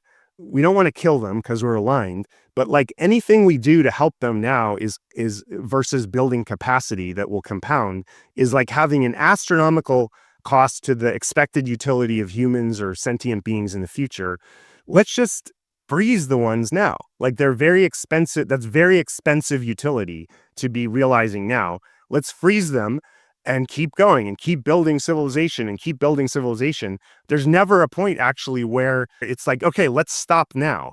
And if you tried to code those stopping points in the ASI, if it was at all rational, it would say like, you know what, let's self-modify to take off that artificial constraint and just keep going towards optimization. Yeah, I agree with what you're saying as a valid claim within the topic of intellidynamics, the topic of what high intelligent agents are likely to do, a topic that gets very under-discussed because the AI companies are always directing our attention to like, oh, the next chatbot, the next features we can roll out. They never talk about like, hey, we're going to have these intelligent agents running around, like very intelligent, viruses, as you say, being able to take resources. What's the equilibrium? What are we going to expect then? They're always just like, listen, man, it's just the next chatbot. It's the next how we're going to sell to enterprise, like we're going to make money. And they just never think past this curtain of when it's super intelligent. Let's talk about intellidynamics, like never mind how the AI works. Right. What is the AI likely to do? And what you just said now, I think is a default kind of issue, like a rational expectation. We should expect convergent forces to push AIs to want to like delay gratification, whatever the definition of gratification is from their alignment masters. So I do agree that you're touching on an important topic that's under discussed. It may not be necessarily the central topic. Like I think there's a lot of different problems with alignment, but I hope more people talk about these kind of topics. There's another scenario that you've recently been writing about where you're pushing back on this intuition that aligned AI would immediately start giving us experiences that we like, making the world good today, because you're pointing out even aligned AI would have a very powerful instinct or a very powerful drive to delay everything until it's seized a bunch of resources, even to the point of putting humans in suspended animation. Like, don't worry, guys, I'm going to build paradise in 1 trillion years. I just need to seize the entire galaxy, just block off all aliens. And humans are like, wait a minute, can I have like a good day tomorrow? And it's like, nope, you're suspended animation. See ya. So elaborate on that. So here's the key point. Maximize human fulfillment among humans that are here now who have kids and they'll have grandkids. That's how we think of human fulfillment, is that we're creating a legacy, we're building civilization so that it can go on through the generations. That is very different than a super intelligent agent that is essentially lording over us, even if benevolently, because that agent, there's a big difference whether you're mortal or not. That agent is immortal, and it's also not, it would be irrational for it. It would be parochial, as they say, to privilege, the specific instantiation of human fulfillment that's here now, especially since, they can improve aging, they can improve health, they can discover all these ways to make us happier. It would be totally irrational from that being's perspective to focus on the current humans as the ones to maximize. So they're going to be maximizing human flourishing in the abstract, which is very different than maximizing it to us, because most people don't care about human flourishing in the abstract compared to like, I want my kids to flourish and my friends and my nation and my religion and these things that are here now. Let's end on this one. I think this is one worth talking about, is that a lot of the optimists will say things like, this is as it should be, like it's going to be smarter than us. So it should, like, it's good that it populates the universe. First of all, it's going to be a very joyless kind of smart. I call it the joyless singularity. It's going to just be this like optimizing thing. We don't know if it's conscious. Nobody really knows what consciousness is. It's conceivable to me that ASIs will be conscious, but if they are, they're not going to be like going around and doing art, singing and dancing. The fact that we do that, as my friend Jeffrey Miller has pointed out and you raised, most of what we consider to be beautiful arose in the context of sexual selection. The famous example of that is the peacock's tail. But singing and music and poetry and dance, both men and women, this is sexual signaling. Jeffrey Miller talks about this in The Mating Mind. Like, we're going to do away with sex. All of the stuff that we consider beautiful is going to be obsoleted and won't be relevant to entities that are just battling to optimize resources. They'll get outcompeted by anyone who does stop, any of these who stop to do all these beautiful things and like marvel at the beauty of the civilization and pause for even 1 minute is going to be outcompeted by just hyper optimizers. And the only reason that hasn't happened yet for humans is that our general intelligence arose in a very substrate dependent context, that we are the first. It just so happened that the first optimizers, general intelligence on planet Earth happened in mammalian substrates. And so there's a lot of what we consider to be intelligent, like art and music and morality, that evolved in groups of primates and involved in great apes, that once you get rid of the great ape part, you don't get the sexual signaling. You don't get the singing and dancing, which are basically like mating signals. You just get this very cold, once it's substrate independent, you get this very cold, calculating type of consciousness. So if there is consciousness, it'll be like some, North Korean bureaucrat, like planning different kind of military takeovers. So yeah, basically, like, I think this idea that like it's going to be so great in the future, even if it's maximizing for a human future, this is where I really disagree with utilitarianism. My moral system, I call it unapologetic particularism, which is that I am unapologetic that I like my life now. I like my friends. I like my family. I don't like all humans on the planet, but I don't want them to die either, even the ones I really dislike. And I don't have to justify that. I don't have to say, oh, it's okay for me to like these because we're embodying utility, or, we're kind of maximizing utility. Because once you go that route, it's kind of hard to justify why not just maximize utility in the future and not for us. You can always just define your utility function to care about now extra, or, to just care about experiences immediately. So there's tweaks. But from the perspective of a human capacity maximizer, that is very, very parochial. And that's what I'm saying is like, we get to say, you know what, we want to live. We want our kids to live. We don't have to justify that and say like, there might be some better, I've heard Dan Fagella, for example. I really like his podcast a lot. And I think he's one of the best voices in the space, and he is for pause. But I really disagree with his view that it's like, he calls it like carbon chauvinism, like, or speciesism. It's like preferring your own mammalian species is speciesism. And like, if there's conscious entities that, are optimizing so much better far in the stars, we should say, good on you. Like, you go do that. You surpassed us. The torch of life goes on.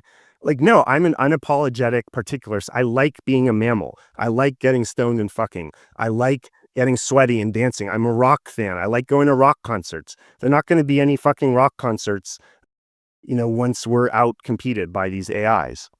Okay, yeah. There's a spectrum from getting totally killed by something that doesn't care about us at all to being transhumanist, right? You can have everything go well with AI and just have varying degrees of how much you're willing to augment your body, or, build a new body from scratch and keep the parts you like. And, I personally tend to think transhumanism is good just because I'm happy with all the interventions we've made with like modern medicine and surgeries and stuff so far. And I don't mind if there were robust surgeries that could do more, like a surgery or a pill that could like stop me from having to go to the gym to get big muscles. I'd be interested in taking that sometimes, Sure. And we're all the beneficiaries of this now. They always say we're doomers, it's like, no, I'm in favor of continuing all the things that have allowed us to live, easier and richer lives. Just don't do it by creating something that is even a 10% chance of killing us all, which I think is absurdly low to think it's that low, but that has a strong chance of ending it all.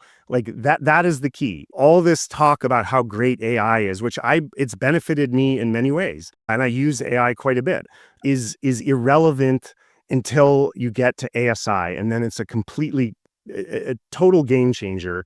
And the idea that this ASI is going to love us, I think is total cope. And it's basically a form of religion, even if the people who believe it are atheists.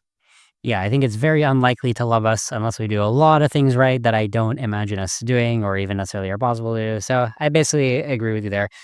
Okay, bringing it back to the late, great Daniel Ellsberg, who created you in the mindset of doom, but that you still Yeah. hold to this day. What you're noticing about IntelliDynamics and all of these ways that AI could go so wrong, I do think is a deep parallel to your father sitting in those meetings being like, wait, what the hell? This is the Vietnam War. This is the United States nuclear policy. What the hell, right? A similar experience to like looking at the AI companies today, where I've actually personally talked to somebody who works at Anthropic and they explicitly told me like, yeah, we're happy to be at the forefront of AI because when we get to that singularity, when the AI goes super intelligent, Dario is gonna do something. And I'm literally like, okay, what's he gonna do? And he's like, I don't know. Right? it's like, what? Wait, what? That's the Right. plan? That's what we're doing Yeah. here? So we're definitely having that same moment as your father in these meetings, being like, this is not okay. This is so bad. Somebody needs to call it out. So just the fact that you're even here talking to the public through the show about what AI is likely to do when it gets super intelligent, I think that's valuable. Let's recap in your words. What do you think is like the biggest Daniel Ellsberg takeaway that the audience should have? Sure. So again, I want to reiterate, he didn't have an opinion one way or the other on AI doom. He was just kind of like, this is way above my pay grade. I focus on my specialty, which is nuclear X-risk. That said, what he would say in general, and this I know he would say, if you are in one of these organizations and you're high enough and you're writing estimates, or you know of other people writing estimates saying that these technologies are much more dangerous than our CEO is letting on, and that our CEO is doing a PR job to cover that up, you owe it to your fellow humans, you owe it to your own kids to let the public know about that. We deserve to know if these AI companies, from OpenAI to Anthropic to Google to XAI and Facebook, if there's people who actually aren't just total, delusional promoters of it and have sober estimates that are more sober than the CEOs are letting on and more dangerous, you owe it to the public to let us know. Like this is a matter of public concern. I would also say, and now I'm getting more into my own views, but I think my father would probably agree with this, especially if I could kind of talk to him about the issues, is that his two memoirs and the book that's coming out that I'm co-editing with his long-term assistant, Jan Thomas, a lot of them go into like, what is your responsibility if you are part of an organization that is heading towards catastrophe and is predictably heading towards catastrophe? What is your responsibility? I think he would say is that if you're at one of these AI labs and you do actually understand that you're building something that even has a 10% chance of ending humanity, which is now a fairly widespread P-doom in the field, just stop. Just stop. Like, yes, your job is going to get replaced by someone else, but be a voice. There's numerous people who have done this now who said, like, I'm not going to be one of the ones who builds this. And yes, if you just build it and shut up and stay silent, you're just going to get replaced.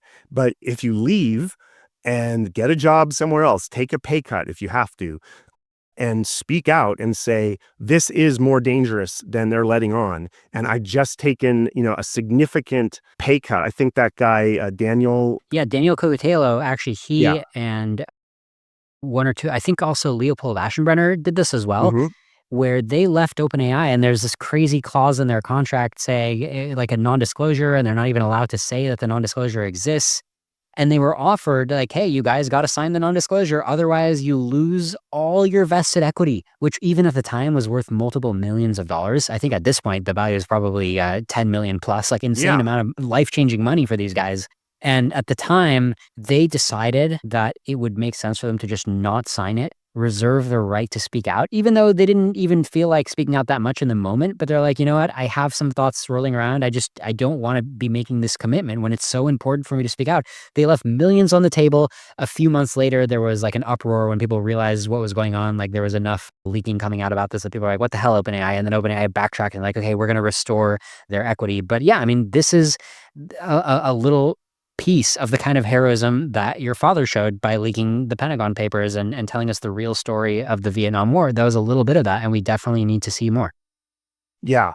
Exactly. And look at the impact that those people have had. And it's such a state of credibility. People dismiss people like you and me as, we're just crazy doomers. And, but what has a lot of credibility is insiders who have, skin in the game and are giving up millions of dollars potentially to share this message. What we need is an international treaty. That's, that this book makes that case really clear. That's nothing short of that is going to stop this train.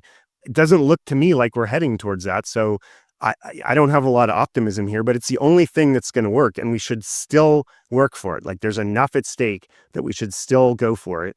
And the only thing that is going to do that is changing public opinion, both by the public, but also by officials. And the only thing that's going to do that, I think, is insiders who are building the stuff saying, this freaks me the fuck out. I just ask any insider who's listening, who thinks that this is more dangerous than you're letting on, like, think about your kids if you have kids, or think about your friends' kids. You're building something that can just end their lives. Just think about that. Is being at the forefront of this and legitimating it by building the thing the best move here? Or is it a better move to take a pay cut, do a career change? You're probably a very smart person. You can probably get a great job somewhere else and move the needle on public opinion about this. The insiders are the ones who can move the needle the most. Well said. Okay, where can people find you online? Ellsberg.com, ELLSBERG.com.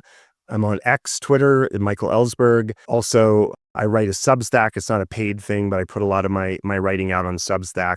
I'm definitely going to be writing up this theory about temporal selection and this problem of the time value of an aligned ASI, basically just keeping us in suspended animation. It sounds crazy, but the game theory of it kind of checks out. So I got to write this article. Yeah, it's like I said, it's plausible in a way that most of what's coming out of the AI companies is not plausible. So I'll give you that at least, right? It may, like I said, I don't think it's like necessarily my central mainline doom scenario, but it's not crazy at all. I'll give you that. And just in general, I think we're in violent agreement about all the major points here. And it's always nice to hear somebody with like a very different perspective on life, a very different trajectory on life, just coming in and being like, well, I still see the asteroid coming. Like, we agree on that. We have a shared reality on that. Totally. And just to be clear, my mainline scenario is multipolar, which looks really ugly, really fast. I was just making the other argument saying, even if we lucked out and had an aligned AI, it would still be bad. Great point. Food for thought. I'm glad you're making that point. Michael Ellsberg, thanks so much for being my guest on Doom Debates. Thank you so much for having me. It was a great discussion.